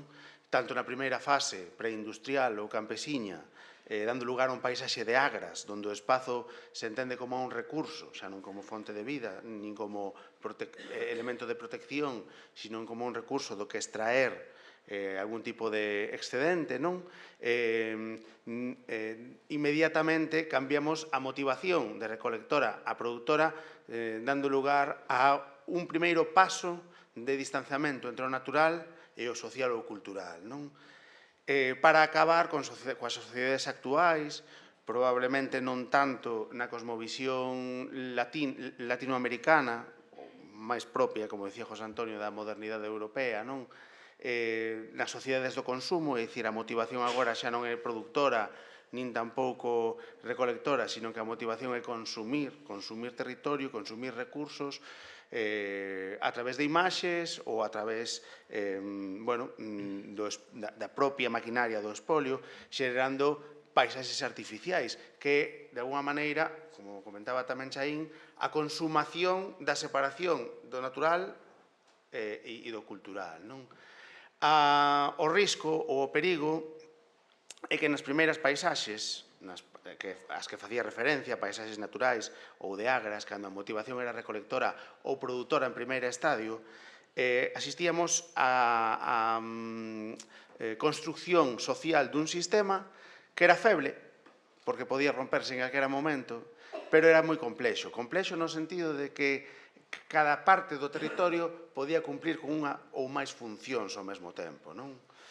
E, sin embargo, no paisaxe actual, da segunda parte das sociedades produtoras e nas sociedades do consumo, o que temos é un sistema que perdeu toda a súa biodiversidade, perdeu toda a súa humanización, por tanto, distanciouse totalmente hasta do concepto de natureza, hasta o punto de ser territorios abandonados e un territorio abandonado, un territorio desprotegido, por tanto, susceptible de ser ocupado por proxectos megaindustriais de todo tipo, non? E, curiosamente, se nos fixamos, cando falamos de paisaxe cultural, as paisaxes que máis nos interesan son as primeiras, aquelas que non tiñan unha vocación estética, porque o labrego ou a labrega, o campesiño ou campesiña que axudou, que contribuiu co seu traballo a crear a paisaxe de agras xenuína que hoxe recoñecemos, non estaba pensando en se estaba quedando bonito ou non. E, sin embargo, chegou a sociedade do consumo e, a través do valor estético, dixo, sí, precisamente isto que queremos protexer. E, fixándonos, era un paisaxe na que non había unha distancia moi longa entre natureza e cultura, non? De tal xeito que, no noso caso, e nas sociedades que de alguma maneira agora estamos construindo, ao separar por completo natureza de cultura, pois estamos construindo non sei que tipo de patrimonio para outras xeracións, non? Pero probablemente unha paisaxe, un patrimonio desvinculado, desarraigado co territorio, sen memoria. Bueno, tiña aquí unha serie de definicións, non? Que probablemente paseime de radical, non? En calquera caso, a natureza e a cultura, ou o social e a natureza, a min retrotraíame as miñas clases de primeiro de xeografía, cando me falaban do antigo debate entre determinismo ambiental e posibilismo, non? Entre Ratzel e Febre, e o Vidal de la Blache por detrás, que foi discípulo de Ratzel, pero que enmendou por completo, e que ademais foi unha posición que finalmente, digamos, foi a campiona, non? Ao posibilismo, que de alguma maneira negaba de xeito rotundo que a natureza estivese detrás da adaptación da humanidade ao medio, non? É dicir, algo un pouco caótico a hora de explicarlo en poucas palabras, non? Pero que finalmente é unha noción que colleron aos estudos regionais con as súas chairas isotrópicas e a ausencia de barreiras e demais para facer desaparecer a componente espacial dos estudios sociais durante décadas, non? E facer desaparecer os estudos espaciais, a componente espacial, era, no xérmolo das ciencias sociais, facer desaparecer a natureza. Ben, eu dicía antes que ia intentar facer unha pregunta, pero en parte eu creo que xa estaba contestada pola intervención de Manolo. Non é un tanto unha cuestión para responder agora, pero sí para ver se a retomamos despois no debate. Intencionalmente, como falabades vos que efectivamente hai unha separación, pero en certo modo non debería ser así, pero sí existe en relación con todas as cuestións de ordenación do territorio, do que temos da xestión destes espazos. A pregunta era, ou ia, por onde, que prima máis, en certo modo, que se valoriza máis na toma de decisións, a parte natural ou a parte cultural. Pero cando ti decías que xa vos estabades pisando os callos, en certo modo xa está contestado. É dicir, a pregunta sobre a que podemos volver despois é como cambiamos de paradigma. É dicir, podemos cambiar de paradigma neste momento ou incluso que supón o cambio de paradigma. En parte,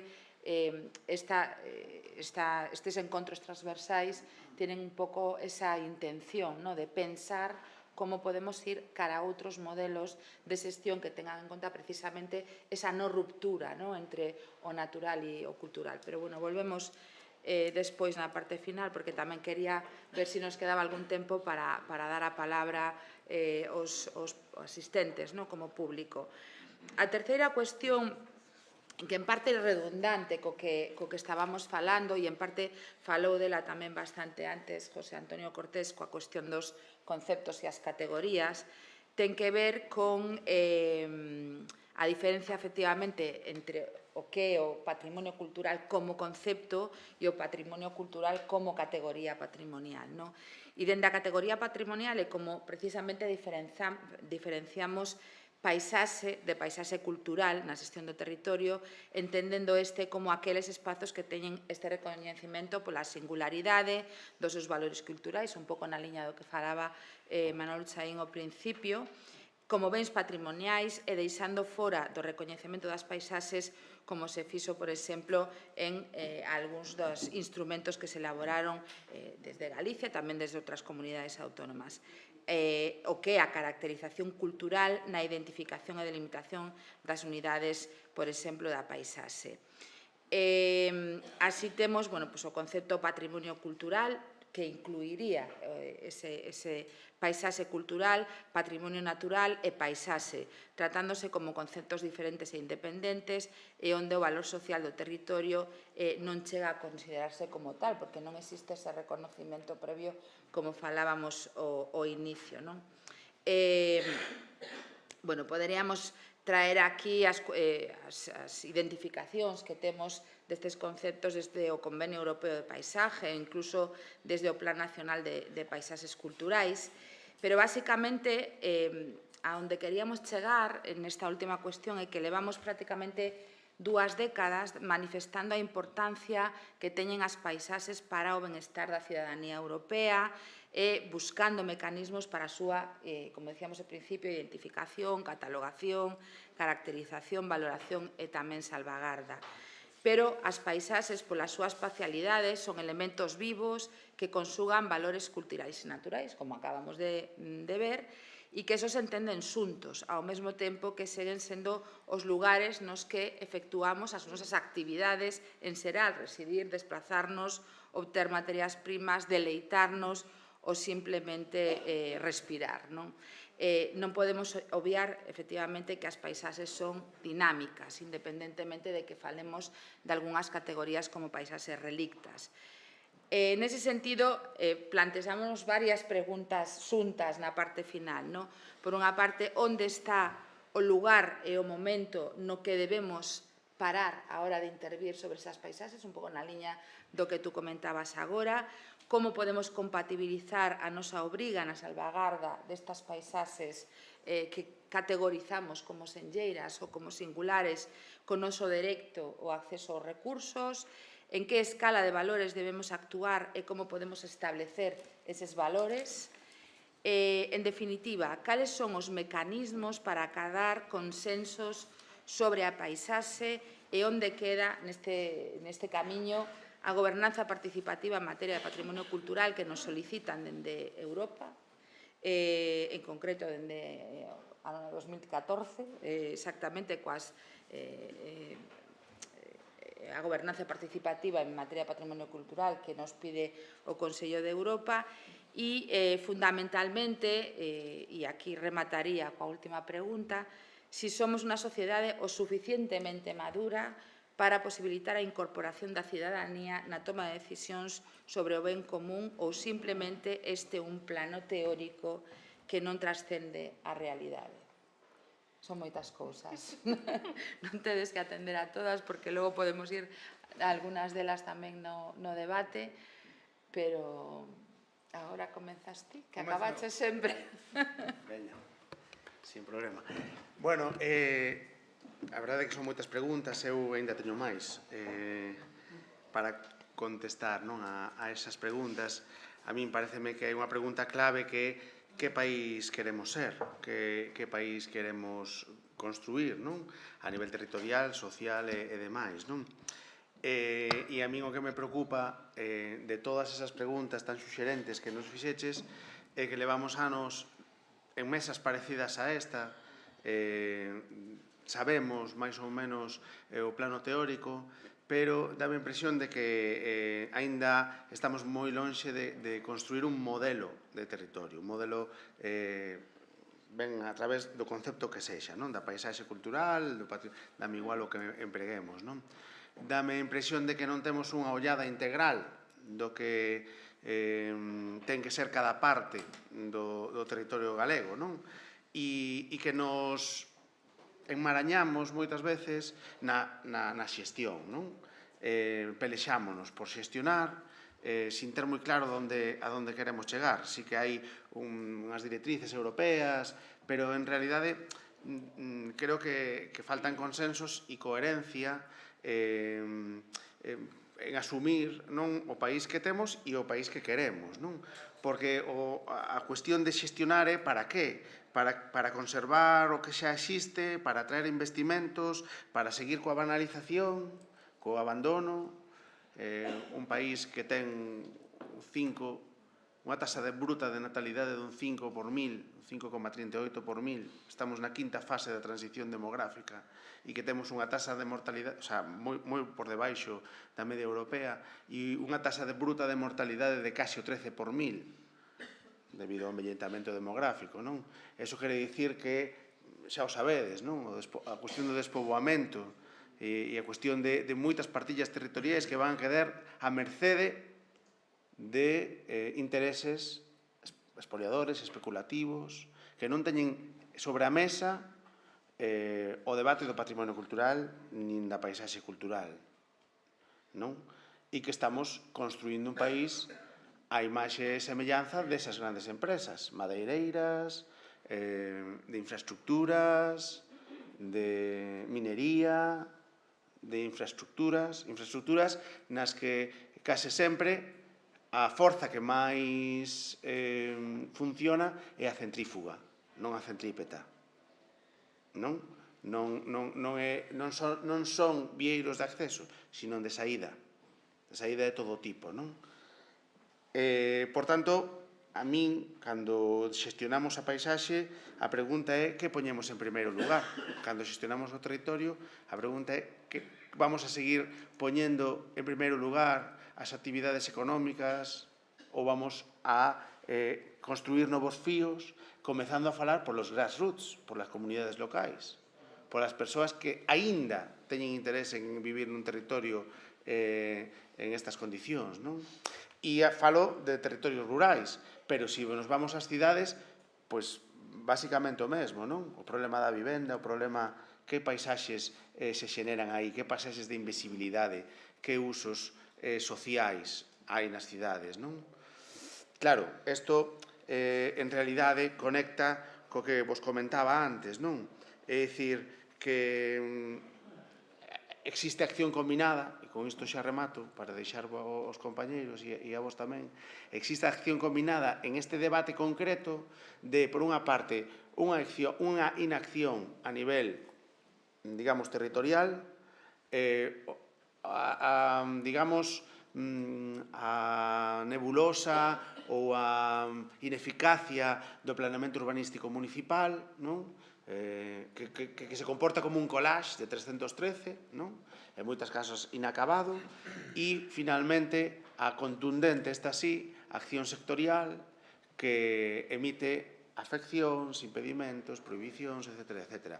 En consecuencia, deberíamos aclarar toda esa maraña de como funciona a rede administrativa e de xestión, pero previamente deberemos pensar a que país queremos ser sin pensar no pasado. É dicir, a tentación está é que nos gustaría ter o país coa natureza de hai 100 anos, ou cos 33.000 núcleos de poboación, ou coa mesmo poboamento que existía no século XIX. Teremos que construir unha nova imaxe, en ese sentido positivo, unha nova utopía, é dicir, e ser honestos co que herdamos. Grazas, Xosé. Eu creo que isto último que comentas enlaza moi ben coa proposta de onte de Rebeca Merino, precisamente de non ter en conta soamente a cuestión do pasado e do presente, sino en proxectar a nivel de, en cuanto a paisaxe e o territorio, a futuro, e un pouco tamén na liña do que comentabas ti. Non sei que queren seguir, ti mesma? Sí.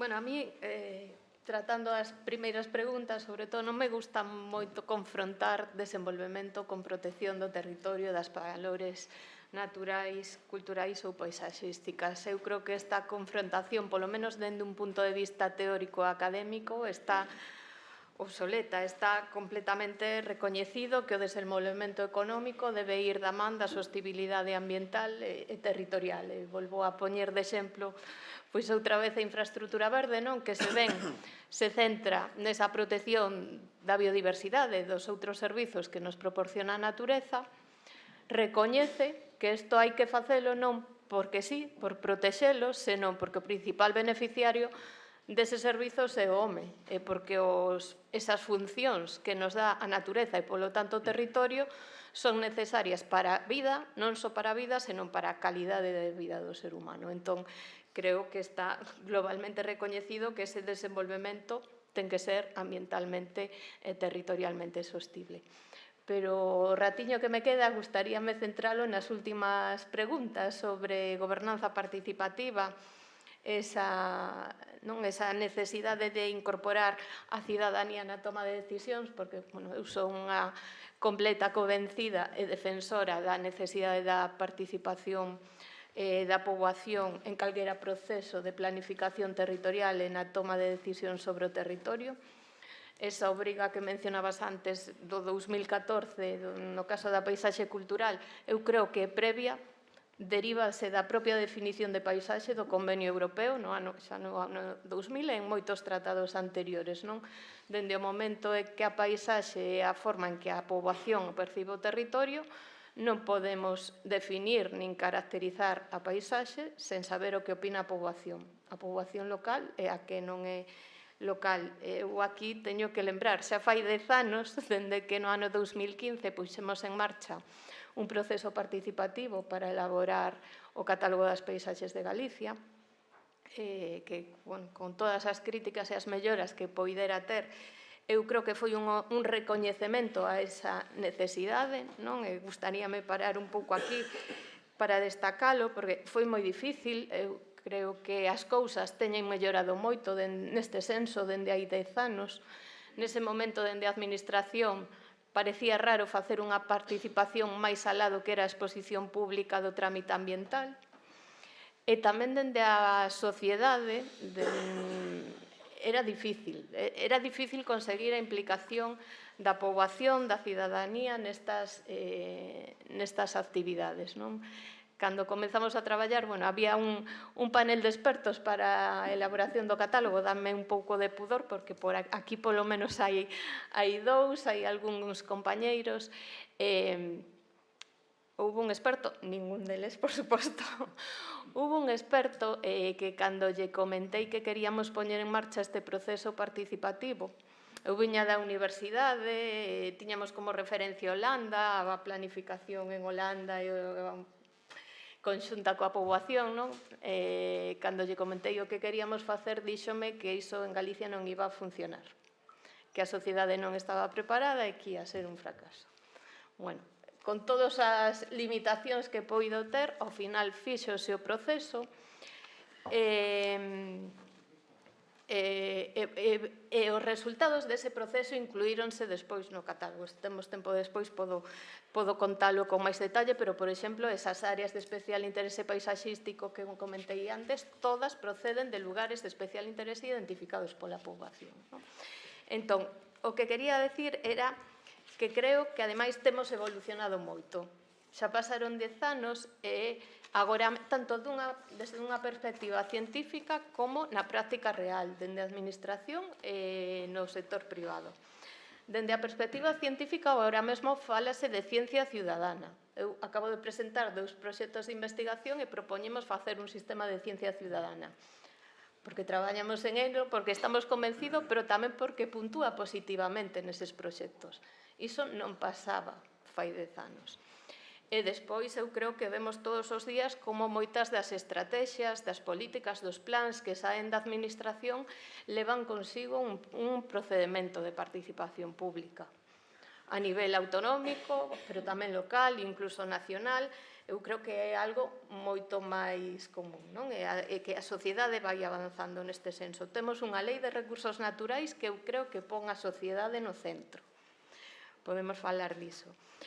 Unha vez dito isto, seguro que me din que soy demasiado optimista, tamén creo que hai moito que mellorar neses procesos de participación pública, que non basta con facer xornadas, obradoiros, mesas de traballo, enquisas, senón que eso non pode quedar aí, eses resultados, esa opinión pública, para que de verdade haxa esa gobernanza participativa que comentabas, as conclusións dese proceso deben integrarse no propio plan, programa, proxecto, estrategia, dun xeito claro e evidente. Eu creo que o tratamos de facer, por exemplo, falei do catálogo, nas directrices de paisaxes, os obxectivos de calidade paisaxística beben directamente dos resultados da participación pública.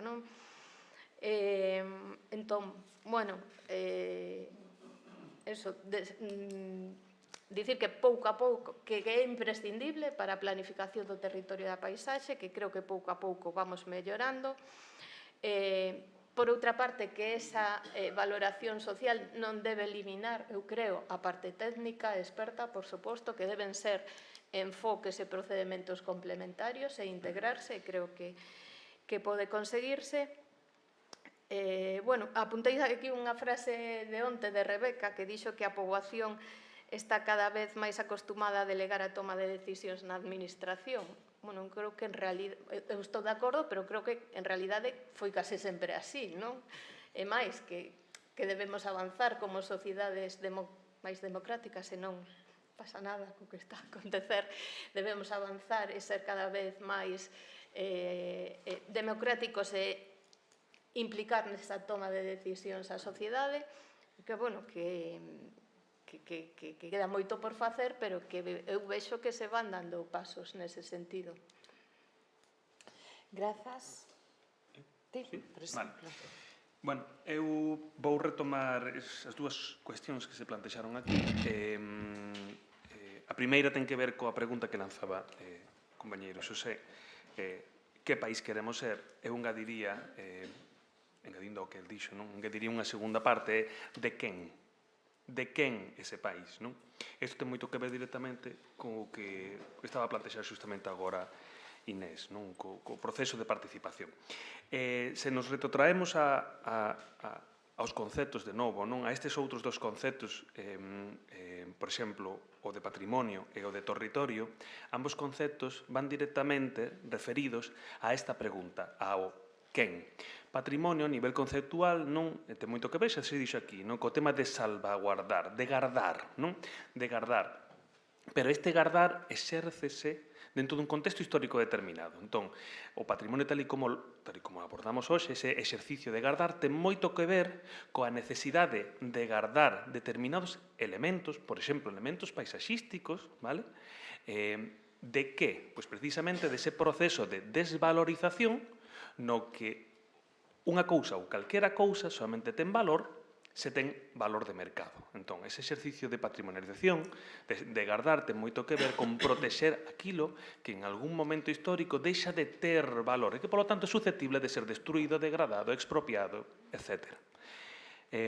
Ten moito que ver esta idea de patrimonio, non aí, non? Porque ese gardar, vale, exércese desde un determinado colectivo que en determinado momento constitúese como hexemónico, é dicir, cando podemos protexer algo, vale, que tenemos o poder para protexer ese algo, vale? Isto ten moito que ver con estudios críticos, por exemplo, dentro de espacios naturais protegidos, non? De novo, conecto co aquilo que eu estive traballando fai tempo, non? Cando un dos principales conflictos que xurden no marco dos espazos naturais protegidos, non? Nos espazos de patrimonialización da natureza, ten moito que ver con quen decide que se protexe en estos espazos. Moitos destes conflictos ten que ver precisamente coa conflictividade entre o equipo ou a equipa, non? De persoal técnico da administración, non? Maiormente conformado por biólogos, etc., biólogas, non? E a comunidade local que argumenta en moitas ocasións que aquilo que se está a protexer non responde precisamente cos valores que esa poboación local non identifica como realmente salientables destes territorios. Bueno, a cuestión de quen está sempre presente no eido, no tema, no campo da patrimonialización, pero tamén está dentro do campo do territorio. O concepto territorio, al menos o concepto que eu manexo na antropoloxía, ten moito que ver coa vinculación que hai entre espazo e comunidade. Como o espazo, non? Ou como o espazo está sempre conectado con determinadas comunidades, vale? Ou, mellor dito, como as comunidades construense na relación con un espazo que consideran como propio e determinan unha serie de reglas, dereitos de acceso, de uso, etc. O territorio sempre pertenece a unha comunidade determinada. Dentro de outro xeito, mesmo os territorios poden ser territorios de conflicto, no que distintas comunidades pódense asociar ou autoapropiar, non? Do seu dereito para utilizar uns recursos, vale? Uns paisaxes, de poñer en valor un determinados elementos ou outros. Ben, entón, a cuestión de quen é ese país que queremos ser, vale? Quen decide, quen determina, quen protexe, quen explota, quen expropia, etc., vale?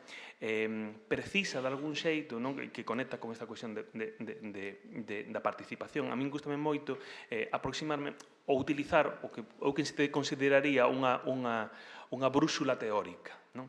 Esta brúxula teórica que eu utilizo moito é a axenda, o aparato conceptual da xusticia ambiental.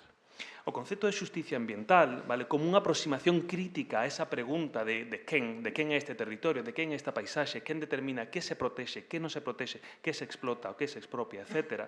Vale, pode se descompoñer en 3 subconceptos. Vale? O primeiro, o de recoñecemento. O segundo, o de procedemento. E o terceiro, o de distribución. Vale.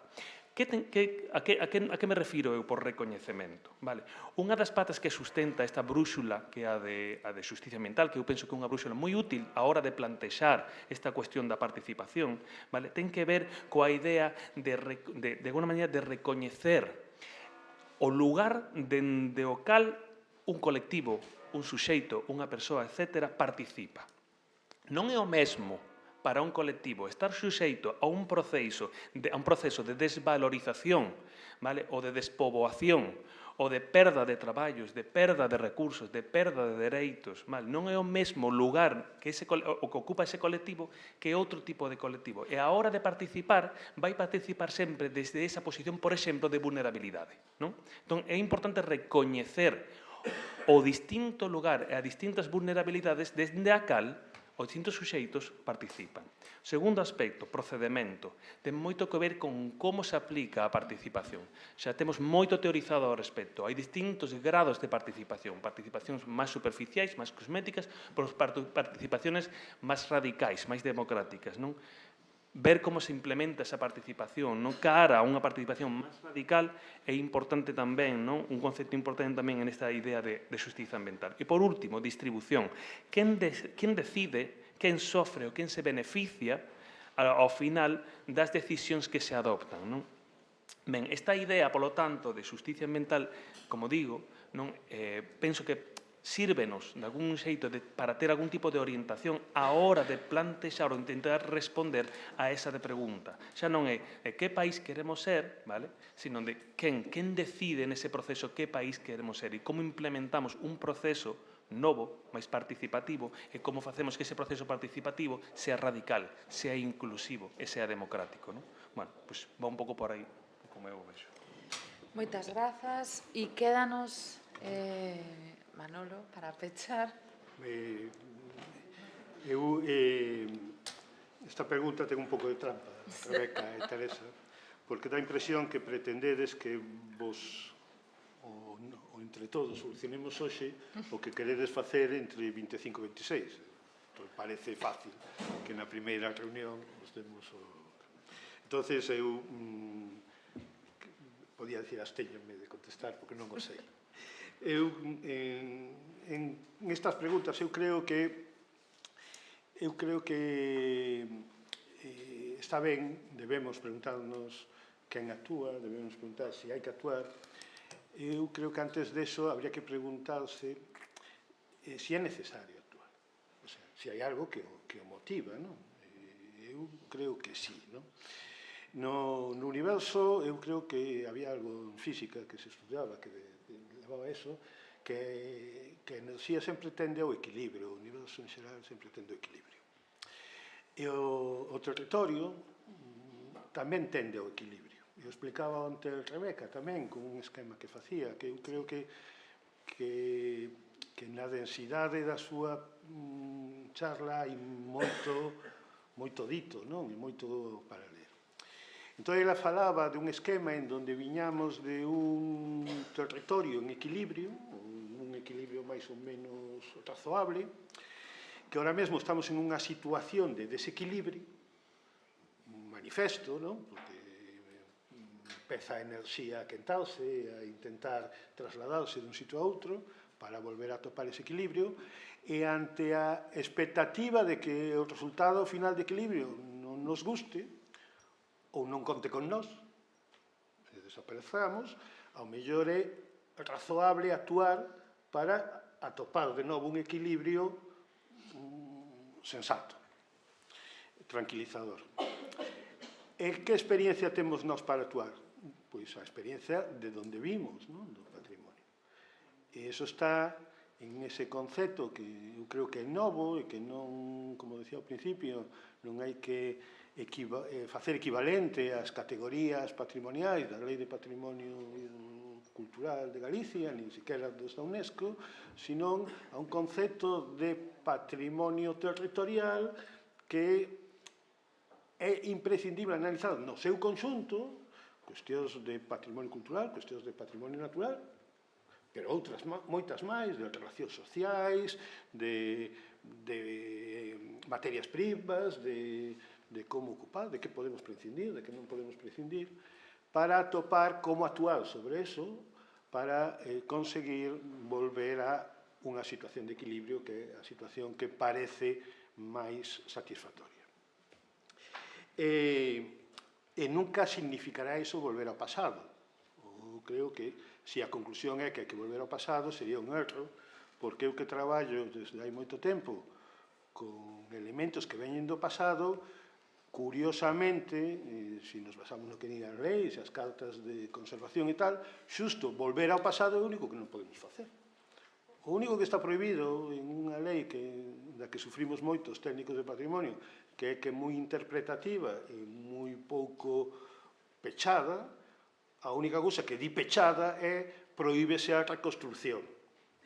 Bueno, pois debería estar tamén prohibido a reconstrucción do territorio, porque tamén que territorio reconstruímos, non? O sea, habría que preguntarles ás comunidades que vivían aquel se estaban contentos e se tenían os mesmos problemas sociais que describimos hoxe, de comercialización, de mercantilización, de explotación, non? O sea, falabas ti na Ribeira Sacra, os que construíron a Ribeira Sacra, pois parece ser, di a historia, non? Que traballaban porque lles mandaban desde pequenos mosteiros primeiro desde uns grandes mosteiros despois.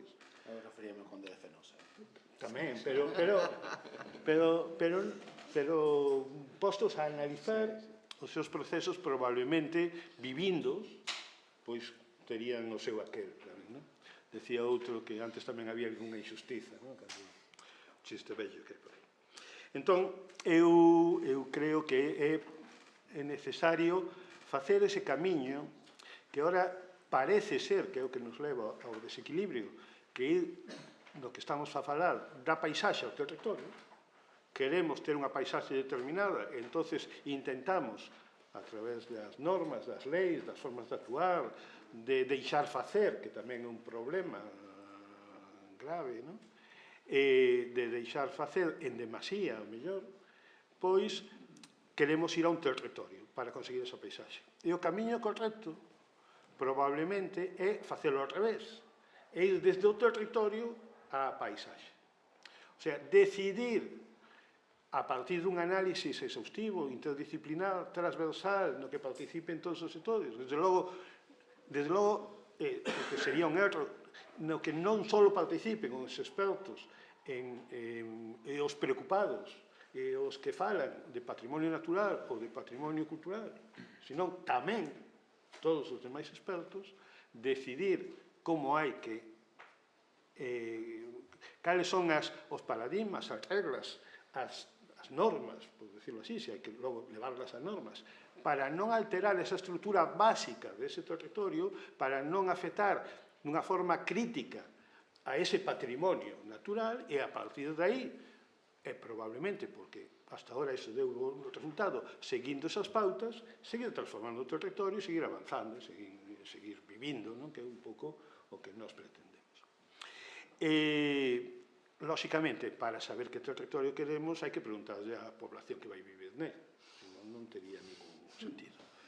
Eu non sei como se pregunta, eu con algunha compañeira vosa, falando neste exemplo, as eivas que eu personalmente teño. Eu personalmente que non sei moi ben como se fai participación. Sin embargo, é un tema no que me sinto cómodo. Eu botei horas o último ano falando cos veciños da Ribeira Sacra e ás veces aguantando chorreos, que os de cultura a xente anímase moito a sacudir. Nunca tuve problema en ese tema, non? na Ribeira Sacra, en Fisterra, que é un tema que no meu currículo personal queda marcado, en outros sitios con máis éxito, eu traballei moito no Caurel e tampouco tuve nunca ningún problema. Eu creo que hai que saber falar coa xente, escoitar a xente, desde logo o que facemos os técnicos, o que facemos os funcionarios públicos é servir a xente. O sea, eso eu creo que está no noso ADN, por lo menos na nosa obriga como persoal da administración. Nós, para quen traballamos, eu que son un funcionario da administración galega, pois galegos, non traballo nin para os gobernos que mandan, nin para os promotores dos edificios, eu traballo para a sociedade que somos funcionarios públicos. E desde ese punto de vista eu creo que un concepto que non sei agora, que sin embargo está neste folleto de Salón, é considerar, con isto remato, considerar o patrimonio territorial un ben común. Había que definir tamén que é un ben común. No patrimonio cultural levamos tempo falando de un ben común, de un ben que pertence a toda a sociedade, e nos costa explicalo porque nos costa moito aplicar ese concepto. Eso ten todo o mundo claro, o sea, ninguén dúbida, e ademais, ainda que o que dúbide non ten nada que facer porque o di a Constitución, que o patrimonio cultural, independentemente de quen sexa o propietario, é un ben común de todos os españois. O artículo 46 da Constitución obriga aos poderes públicos, pero tamén aos cidadáns, a conservar, protexer e defender o patrimonio cultural. O di a Constitución española, pero o di a UNESCO nas súas convencións. Bueno, pois o patrimonio territorial é un ben común, probablemente de moita maior escala, e, polo tanto, ao mellor máis importante, e ao mellor con unha condición de equilibrio máis difícil, de toda a humanidade.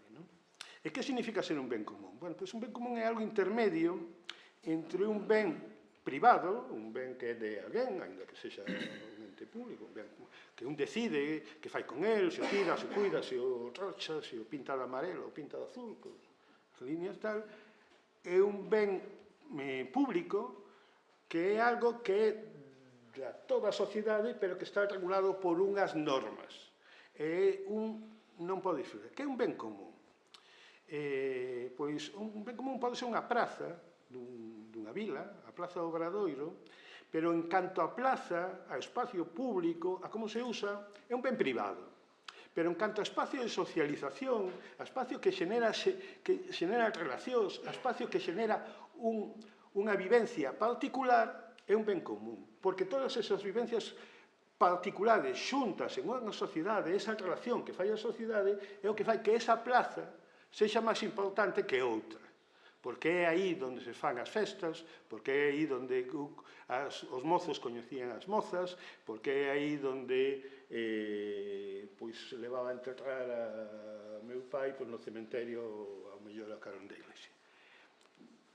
Eu falábame un vello dos Ancares, insistindo en que lle tiñamos desde a Consellería de Cultura que restaurar a súa iglesia, e nós lle argumentábamos que na súa parroquia non quedaba ninguén. Ele dicía, precisamente, todos os que estamos fora de esa parroquia, porque vivimos na emigración, volvemos, ao único sitio que volvemos é a iglesia do cementerio, que é onde temos as nosas familiares. Entón, de todo o que hai na miña parroquia, o único que nos interesa, en canto a que construe a nosa memoria, que nos permite ter unha identidade, é esa iglesia, ese cementerio, ese tal. Bueno, pois, a paisaxe a unha escala moito máis grande significa eso mesmo. Conseguir definir cales son os elementos, cales son aqueles aspectos que configuran o territorio que todos consideramos que construe de alguna forma consensuada, porque senón non se pode chegar a un acordo, de que iso é o ben común, é o que debería orientar eso. Si lle preguntamos a cada un, e creo que en Italia, pois aí en Bolonia, o concepto de patrimonialización, como decían onte? Patrimonialización do territorio. Están desenvolveron un proxecto que se chama Lugares de Valor.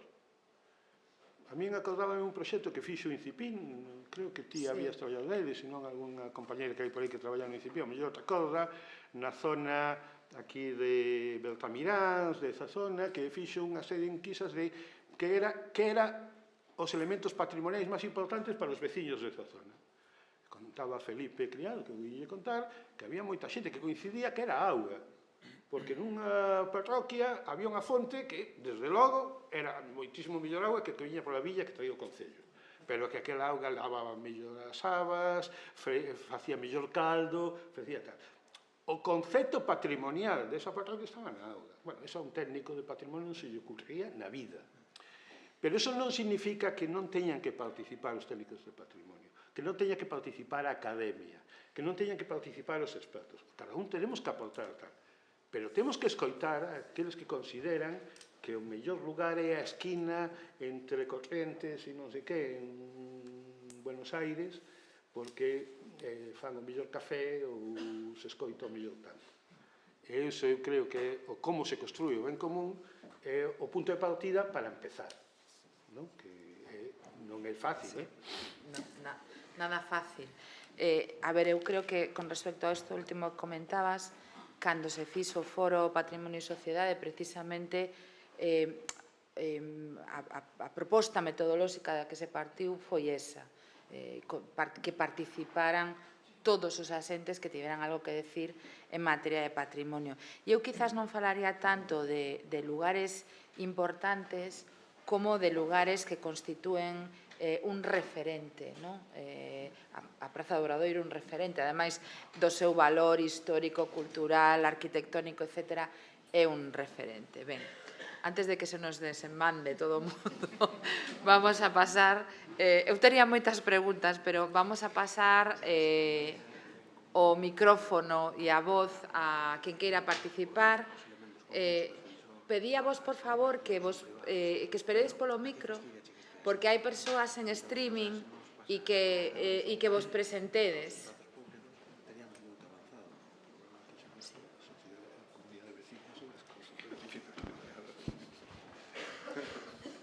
Vale, boa tarde, agradezo falar primeira porque teño que coller un tren que vou perder.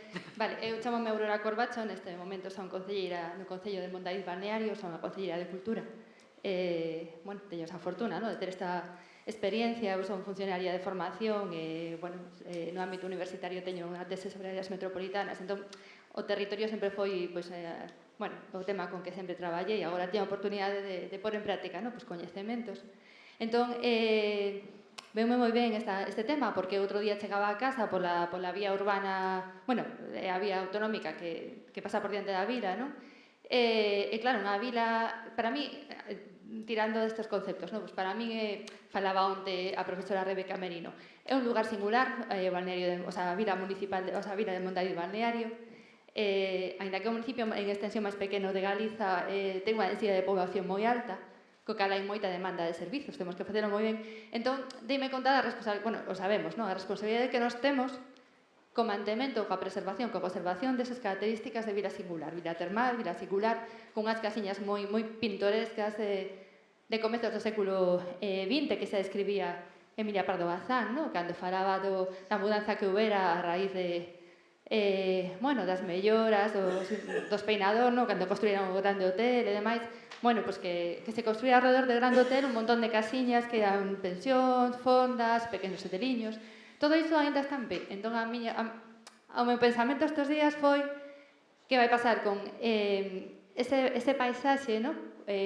O sea, arquitectónico, por así decirlo, cando as persoas que os habitan esas construccións xa non estexen. Entón, nos damos de moita importancia ao patrimonio porque temos ainda que é un territorio pequeno, temos moito patrimonio. Patrimonio natural, patrimonio arquitectónico. De feito, nós todos os anos, coa colaboración da UNE de Pontevedra, organizamos unha xornada polo Día do Patrimonio Cultural para tocar diferentes temas patrimoniais nosos e bueno, galegos, ¿no? Un pouco para eso, para revalorizarlos, para falar deles. Entón, A cuestión é que nos, por exemplo, a arquitectura, estamos moi preocupados pola conservación.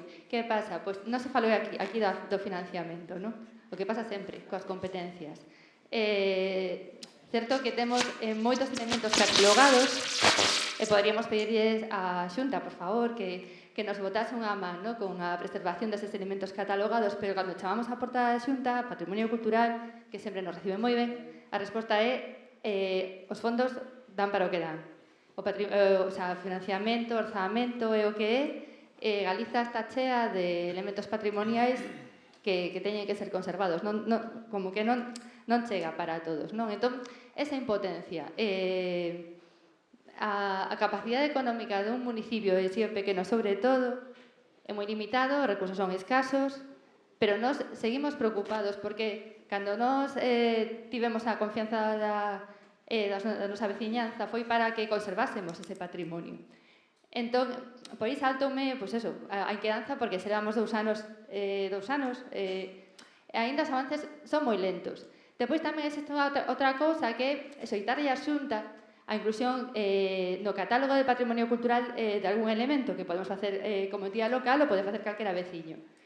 Pero iso tamén non vai moi adiante. De feito, o único que intentamos non nos saiu. Non sabemos por qué, pero non. Entón, na práctica, aínda que nos podamos presentar un proxecto integrado do noso territorio, porque nos heredamos un territorio, entendo que heredamos un territorio que ten un patrimonio e que nese territorio, por a nosa historia, se desenvolveu unha riqueza cultural que temos que preservar e que, ademais, hai un paisaxe en Mondariz balneario polos ríos, por os bosques que temos, e demais, que tamén ten moita riqueza, non?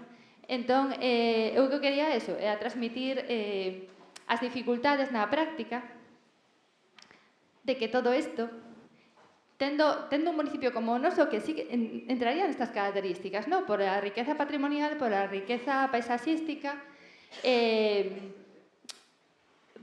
pois vémonos moi limitados. E sí que valoro moito esta aportación de onte da profesora Merino que vostedes tamén citaron agora de facer partícipe a veciñanza. A nosa veciñanza, en toda, pero entendemos que unha parte importante da veciñanza si quere, de feito fai, porque nós temos reuniones semestrais con eles para presentar o que estamos a facer, e que pode ser do interese deles, teñen unha liña nas redes para facernos chegar aportacións e tal. Entón, sí, penso que é moi importante que os xestores públicos vayan da man da veciñanza, porque, a fin de contas, a paisaxe de todos, e o territorio de todos, todos viven del, non? O noso propósito é que consigamos revalorizar todos esos elementos tan importantes que temos e crear ese conxunto armónico, de un patrimonio protegido. Pero, insisto, un pouco era o que quería trasladar. Nos encantaría que os recursos chegaran en unha maior cantidade, porque sen recursos, sen orzamentos, sen unha implicación maior da Administración Autonómica competente en materia de patrimonio cultural, municipios como o noso, que entrarían nestes proxectos a desenvolver, teñen moi poucas oportunidades, ou por decir casi ninguna. E un pouco, pois, eso, que estou totalmente de acordo con todo, pero fan falta moitos recursos e eu apelo ás administracións a que amplíen orzamentos, partidas orzamentarias para defender o territorio e o patrimonio que está no territorio, porque sin eses recursos económicos ao final chegará a capitalización dos espazos e perderemos todo isto polo que estamos agora a falar. Pois nada, simplemente eso, e se me disculpan, me dio. Bueno, espero un poquinho, pois me quedo comentar. Bueno, grazas. Non sei se alguén quere... Eu só diría que pediría dúas cousas. Unha, brevidade, porque senón non damos a palabra ao resto e tal vez este primeiro encontro entendo evidentemente o que plantea, pero está máis centrado en cuestións teóricas, entendemos que, a pesar de que nos dixo, de que decía antes Manolo, que estábamos intentando que nos respondera a solución final deste bienio para traballar en temas de patrimonio territorial e de territorio, patrimonio cultural e patrimonio territorial. Xa non sei nem o que digo. É complicado. Este será un tema, por exemplo, que se pode abordar nunha xornada específica, pero esta estaba máis plantexada, sobre todo desde un punto de vista teórico. Pero, bueno, damos a palabra a Teresa e a... Sí, tamén hai outra. Vale, eu non vou a chegar nada novo, pero si igual formulalo un pouco de outra maneira, non?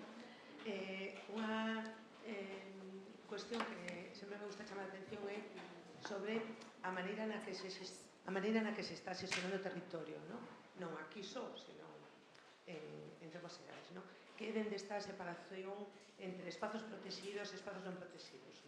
Os espazos protegidos, que son os espazos merecentes de ser preservados ou de manter os seus valores de todo tipo, naturais, culturais, etc. Despois falo dos valores sociais, que esos están no esquecemento. Espazos, esa separación entre espazos protegidos e espazos non protegidos. De alguma maneira, preservamos os espazos protegidos e nos espazos non protegidos cabe todo, porque aí non hai nada de valor. Entón, contra un pouco ese concepto, creo que sí é moi interesante a noción de paisaxe, o concepto de paisaxe, porque o propio Convenio da Paisaxe di que paisaxe todo é paisaxe, é dicir, todo é paisaxe desde a percepción, desde a apreciación da sociedade que o habita, e, por lo tanto, de alguma maneira recoñece que hai valores en todas as partes do territorio, tamén fora desos espazos protegidos, e que esos valores de todo tipo e de todas as dimensións merecen ser tidos en conta a hora de xestionar ese territorio. Entón, esa apreciación eu creo que é moi importante, é un pouco este proceso no que estamos, eu creo que non é tan inocente como parece, porque realmente os territorios non protegidos son os territorios de sacrificio. Aí cabe todo porque non hai nada de valor. E despois, vou contar brevemente unha experiencia así moi resumida. Cando traballamos na delimitación dos camiños, tuvemos os dous equipos, por exemplo, dous exemplos, había máis, traballando, un equipo que tiña enormes capacidades técnicas, que montou un xis impresionante con todas as capas de patrimonio natural, cultural, arqueolóxico, arquitectónico, etnolóxico, visibilidade, todo o que vos podes imaginar estaba nese instrumento. Por outro lado, temos outro equipo que manexou toda esa información e nos explicou o territorio unha persoa con un lote de fotocopias en A3 e lápices de colores e nos explicou como se creara ese territorio, como evolucionara, como se relacionaba co camiño e como se relacionaba o camiño con outras formas dese territorio, coa forma de vida das persoas que habitaban, etc. Entón, isto eu utilizo un pouco para explicar que creo que temos unha deformación moderna da nosa formación. O sea, creo que, non sei se a nosa formación, a cultura contemporánea, creo que non nos permite entender sistemas complexos como é o territorio. Temos unha certa incapacidade para comprendelos, ou non queremos comprendelos, porque comprendelos nos complica moito a existencia, porque se os entendemos en toda a súa complexidade, pois igual ordenalos e xestionalos é moito máis difícil.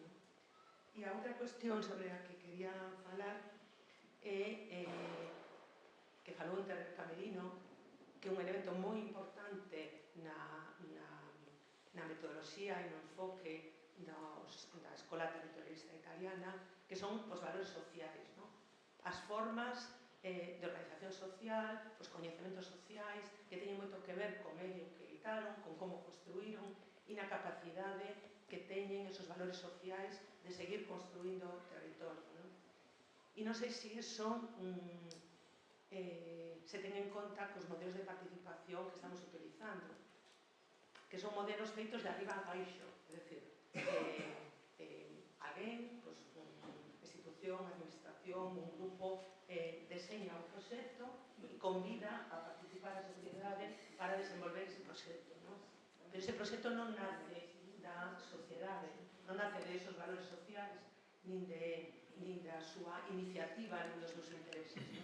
Entón, é un modelo de gobernanza participativa, igual é unha palabra fea, pero un pouco tramposo. Creo que nos hacemos un pouco de trampas a nós mesmos.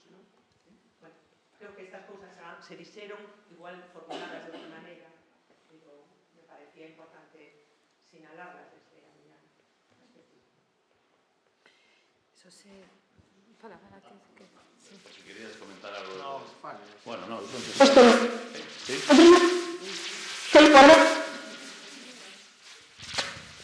El resto, Meire, ¿no me escuchas? ¿Por ella? ¿No? Vale, espera, que te la cambio ya. Tivemos un cortocircuito. Se falas alto, escoitas. Non, o problema non é... Non, e para que os que están do outro lado escoiten. Que resuma. Xa ven aí o... Ten que ser este. Sí, leva un destes. Ah, vale. Aquí. No te preocupes. Bueno, estupendo. Son Xosé Allegue e son arquitecto e amigo de algún dos poñentes tamén.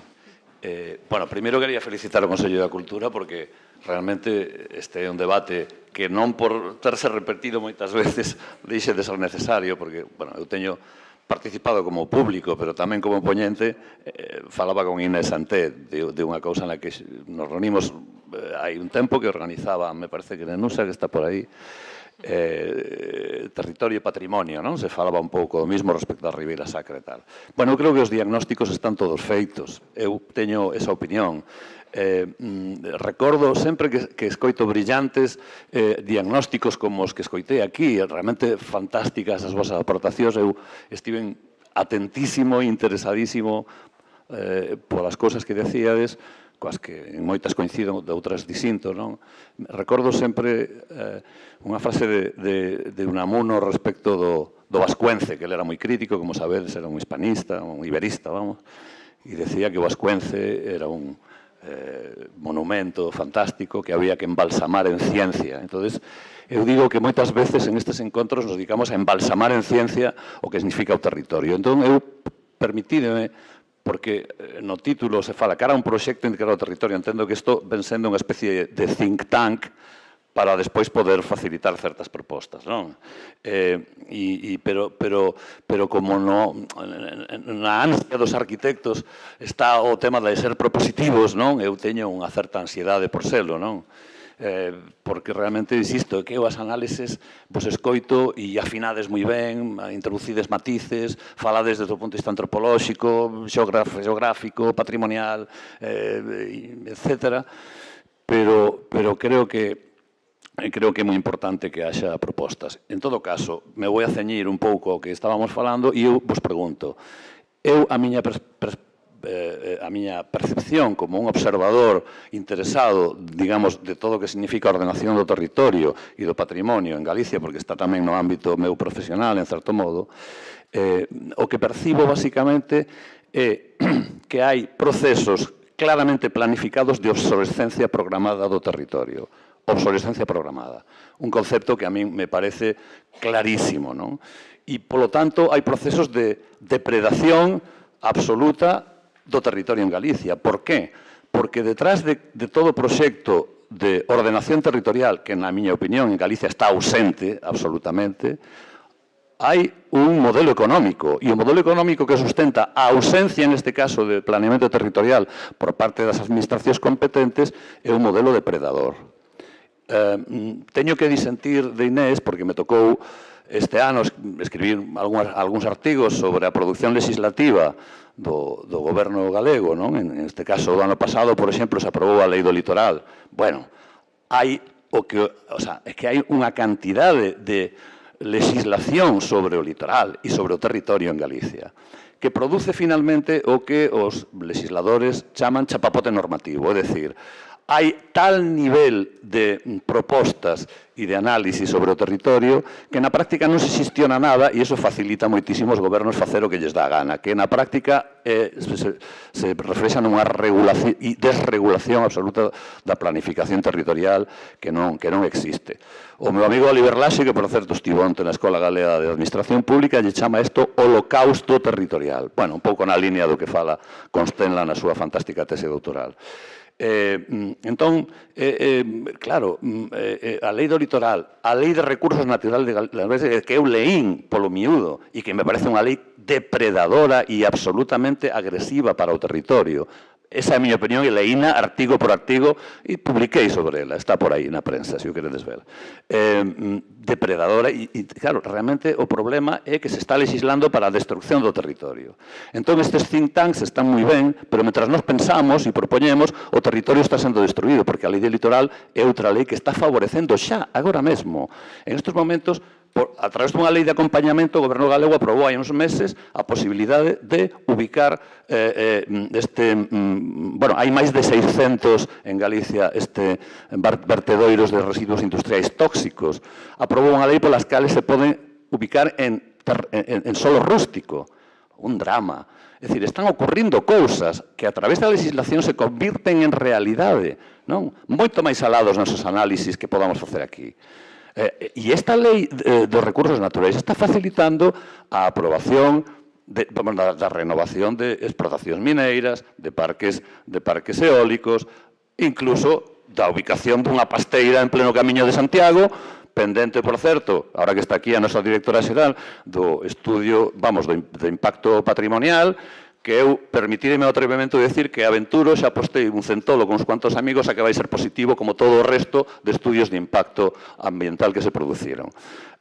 Entón, me vades disculpar, eu por ter sido tan prosaico no meu discurso, eu tamén son doutor e profesor universitario e escribo artigos e participo e dou conferencias, pero quero en este caso ser máis prosaico e cos pés máis no terreo, decir que os discursos están moi ben, pero mentres tanto o territorio está sendo depredado e está sendo destruído. É dicir, hai un modelo económico detrás de todo isto que non me parece o axeitado para o país nin para o respeto ao territorio nin ao patrimonio. Disculpade, é unha opinión. Eu vos pregunto a vos sobre esta cuestión da obsolescencia programada do territorio e da depredación territorial. Gracias. Un segundo para contestar. Respecto do sentido desta actividade e do proceso no que estamos, que é de elaborar, de crear un espacio de debate e reflexión a 2 anos vista, é dicir, meditando desde aspectos moi diversos sobre o territorio en Galicia, desde todas as súas componentes, coa componente cultural como horizonte, e no convencimento de que o territorio é un elemento fundamental da cultura galega, un pouco esta actividade está no marco do que son as funcións do Consello de Cultura Galega, que ten unha función, un cometido de asesoramento, de orientar e de facer propostas nestes ámbitos, e ese é un pouco o obxectivo. Despois de aplicación práctica, a posta en marcha de iniciativas que atendan a esas recomendacións, a esas directrices ou a esas propostas que o Consello como órgano asesor en materia de cultura da Xunta de Galicia propoña, non lle corresponde ao Consello nin a este foro, nin a mesa, por suposto. Nada, solo... Sí, pero entón eu añado que engado simplemente que como este é un organismo asesor, efectivamente, da Presidencia da Xunta, eu observo que ao longo dos anos os debates que se producen aquí permean pouco hacia o aparato legislativo, por decir que nada, non? Por non decir que nada. Polo tanto, agradezo moito o vosso traballo, o recoñezo e vos animo a seguir. Eu, desde logo, impulsarei desde a miña modesta posición como poda.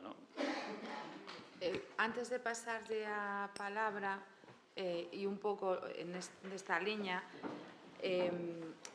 a ver, eu creo, polo menos Teresa é, digamos, a coordinadora da sección de patrimonio e é quen está detrás desta proposta, pero houbo, claro, isto ven de tempo atrás, fíxose de feito un foro Patrimonio e Sociedade no que participamos algunhas das persoas que estamos aquí nesta mesma mesa, algunhas das que están na sala e noutros foros, no que sí se fixeron propostas, hai unhas propostas festas, é dicir, tanto intentamos desenvolver debates como intentamos desenvolver propostas. Logo, como se sean recibidas ou como se recollan, xa é outra cuestión, pero evidentemente, como decía Teresa, esa non é a función do Consello da Cultura Galega. Si propoñer, si pensar e si axudar. E neste sentido, este ciclo centrado no territorio ten un pouco ese obxectivo, ou será unha cuestión máis teórica, probablemente redundante, na que a nós nos interesa, con outros moitos foros que se están desenvolvendo neste momento aquí, e non solamente aquí, tamén noutras partes do territorio español e do norte de Portugal, alrededor do territorio, ti sábelo moi ben. Os seguintes son a sostenibilidade territorial e o retorno ao lugar, o papel do territorio rural, o seguinte, o modelo global de transición ecolóxica, desafíos e riscos, etc. A idea é, no final, desde 2 anos, facer un documento propositivo, pero primeiro necesitamos ter esta reflexión e que nos acompañedes, evidentemente. Non sei se queredes comentar algo. Sí, pero con respecto a isto. Bueno, un comentario breve. Eu non lle vexo o problema que haxa moitas leis vinculadas ao territorio. Habería que concretar máis, non? Cales son eses aspectos negativos desas leis. Se eu lle votaría algo en cara é a que non se apliquen certas cousas que aparecen nas leis, que na miña opinión é as que coñezo relacionadas co territorio, todas propoñen cousas boas e encamiñadas á sostenibilidade territorial. Igual, a do litoral coñézola pola presentación que fixo o principal responsable, pero estiven involucrada, por exemplo, noutra moi vinculada ao territorio, que é a Lei de Recuperación da Terra Agraria de Galicia, que trata de loitar contra ese abandono que sufre o territorio galego e que creo que é un dos principais problemas. Se lle teño que botar algo en cara é que non se aplique con todas as súas consecuencias. Entón, creo que a hora de facer a crítica habería que concretarse en que aspectos e cousas negativas pode haber, que seguro que as aí se poden mellorar e, de feito, as leis poden mellorarse todos os anos. O que non entendo moi ben é, de verdade, a Lei de Recursos Naturais, eu da súa lectura deduzo, como puxen antes, que pon a sociedade no centro e que o que trata é que o uso desos recursos naturais se faga de xeito conxunto coa poboación local e que revirta os beneficios nela. Eu é o que tendo a ler, igual lín mal, pero é o que entendo. E, de feito, unha anécdota para finalizar, porque comentei antes o proceso participativo que fixemos para as directrices de paisaxe. Nese momento non había moita xente traballando neste tipo de procesos, que coincido con Teresa en que, dende logo, hai que melloralos moito. Nese momento, eu só coñecía esta empresa de sociólogos que me chamara a atención porque era unha das poucas que fixera un proceso participativo de verdad para a elaboración dun plan xeral de ordenación municipal, e pedimos de axuda para facer ese proceso, pois falando con eles fai pouco comentábame como do traballo, en que temas estaban traballando actualmente, a parte doutros, comentábame que últimamente pois tiña moitas chamadas, non só de, por exemplo, de concellos, senón sobre todo de entidades privadas, e isto para min sí que é unha novidade para aplicar eses procesos participativos a raíz da Lei de Recursos Naturais. Entón, para mí me parece que isto vai encamiñado nesa liña de mellorar esta gobernanza e implicar a sociedade na toma de decisións, no uso dos seus recursos e nas repercusións destes na xente que vive no lugar. Bueno, un pouco que, por suposto, recoñecendo que as cousas se poden mellorar sempre, se avanzamos nesta liña, eu creo que é o axeitado. Vamos a darlle a palabra ao micro. Nada, non te preocupes. Escoidáseme? Sí. Bueno, eu son Manuel Viñas, non son nin arquitecto, nin... Eu son técnico de faceta da Regional de Inspección, cousa que non ten moito que ver co patrimonio, sí. Unha cousa, antes de facer a... Son 3 preguntas para Constela, pero no meu eido, sí, para ti, que haxa moita lei e pensa en impostos, o único que vale para que os asesores fiscais e para a xente que está no campo gañe máis cartos. É unha desgracia que haxa moitas ledes pensar en todos os impostos, jurisprudencia e demais. Falo no meu eido, pero creo que aplicaría a que era campo. E para Constela, agradécese ou presta vir aquí e ver algo con clarividencia. Son 3 preguntas. Relacionado co que comentabas, sí, en realidade, relacionado co territorio, vexo, eu concordo, se aprecias unha desestruturación social, sí, do que é da sociedade civil neste campo, e tamén noutros, evidentemente, pero neste campo que é do que estamos falando, en Galicia. Relacionado con isto, se aprecias que o feito de que a xente que iba nas cidades e non teña unha percepción do que sucede agora mesmo no rural ou nas vilas e no campo, o único que sabe do resto do territorio é que a autopista, autoestrada A9 pasa polo medio de todos estes sitios, e, bueno, pois, como quen está en Singapur, sí? E unha terceira, se aprecias que este é un problema xeracional, eu creo que a idade dos que estamos aquí é moi indicativo, porque eu son dos novos, estou quedándome calvo, sí? Creo que é un problema, sí, é dicir, é un problema case dos vellos, sí, que son case os que máis se preocupan, canto máis baixamos en idade, pois hai menos preocupación por este tipo de temas. Gracias.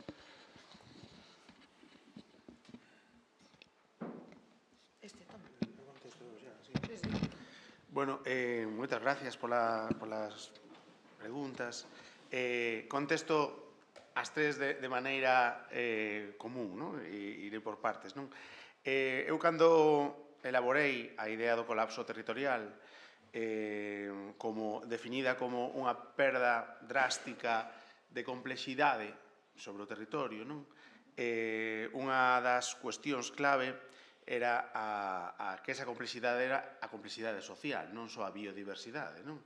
A deshumanización, pero tiña un componente esencial, que era que a poboación, a día de hoxe, compréndese como un colectivo non coñecedor, non cognoscente das dinámicas territoriais, non? E vou a poñer dous exemplos.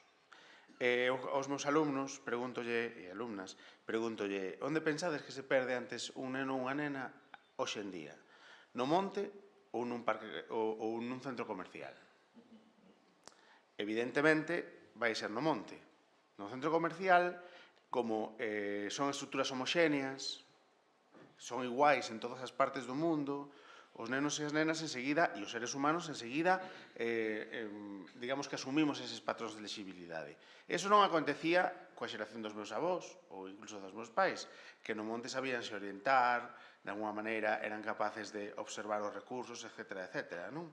De tal xeito que, evidentemente, as lóxicas das que ti falas, da sociedade civil, da ausencia de relación urbano-rural, sin entender que non son posibles as cidades sin o rural e viceversa, aínda que si tivésemos que apostar, probablemente permanecerían antes o rural que o urbano, non?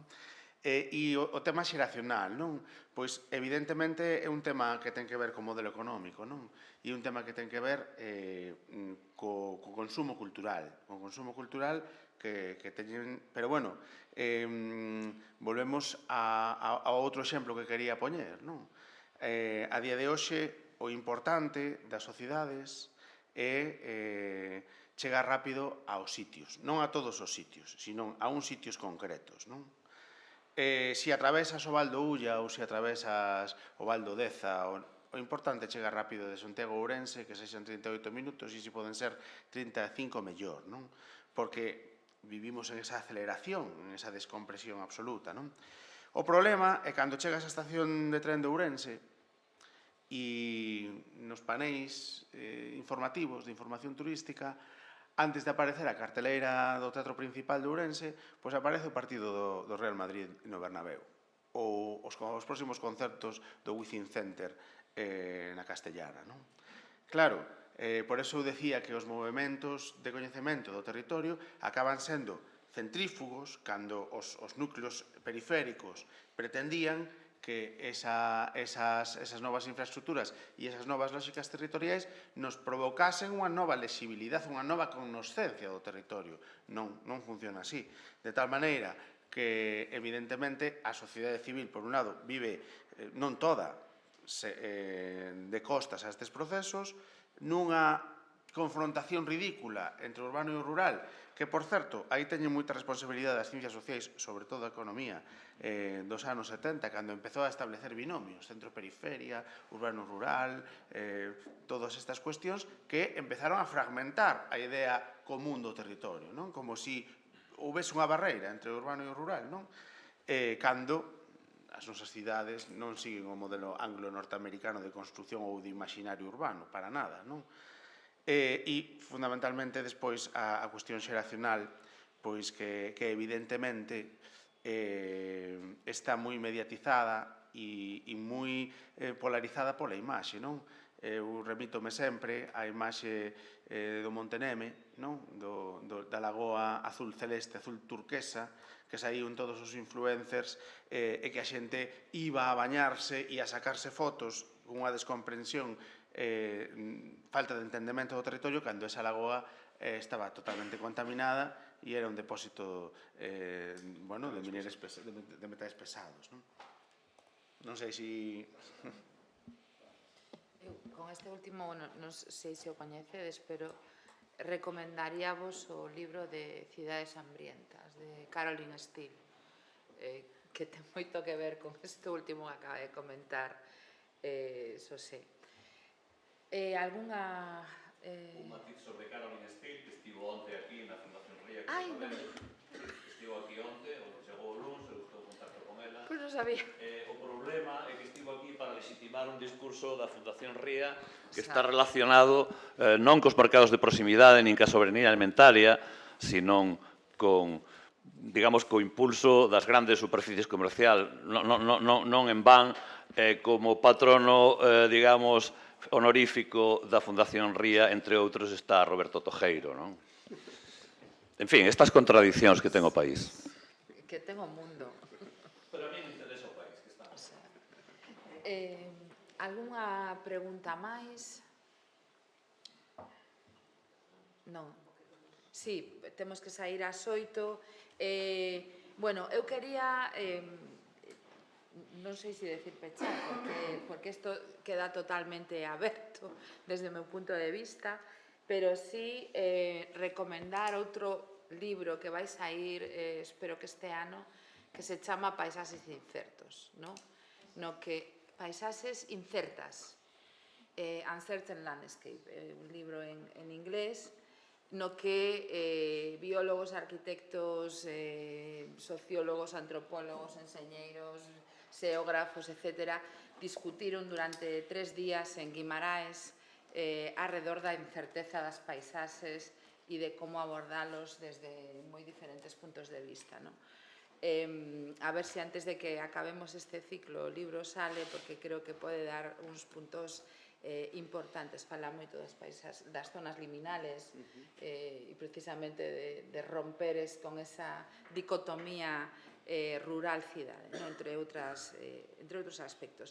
En todo caso, eu creo que hoxe abríronse máis preguntas que respostas, polo menos pola miña parte, pero este é o inicio de un camiño que remata no 2026, na que ao final, a chegada, será precisamente ver se entre todas e todos conseguimos ter algunha proposta de como preguntaba ao principio, conseguimos ese consenso ou rompemos certas, sobre todo cambiamos o paradigma, que creo que é o máis importante neste momento. a mí me queda claro que polo menos unha discusión temos que tener sobre gobernanza participativa e como construir os procesos de gobernanza sobre os que habería moito que falar. En todo caso, a seguinte xornada, que será no mes de abril, é sobre a sostenibilidade territorial e o retorno ao lugar, o papel do territorio rural, 9 e 10 de abril, no que o conferenciante será Joan Noguei Font, que foi o director do Observatorio da Paisaxe de Cataluña. E despois, no mes de xuño, 9 e 10 de xuño tamén, o modelo global de transición ecolóxica, desafíos e riscos para os sistemas territoriais locais, no que o conferenciante será Jaume Franquesa.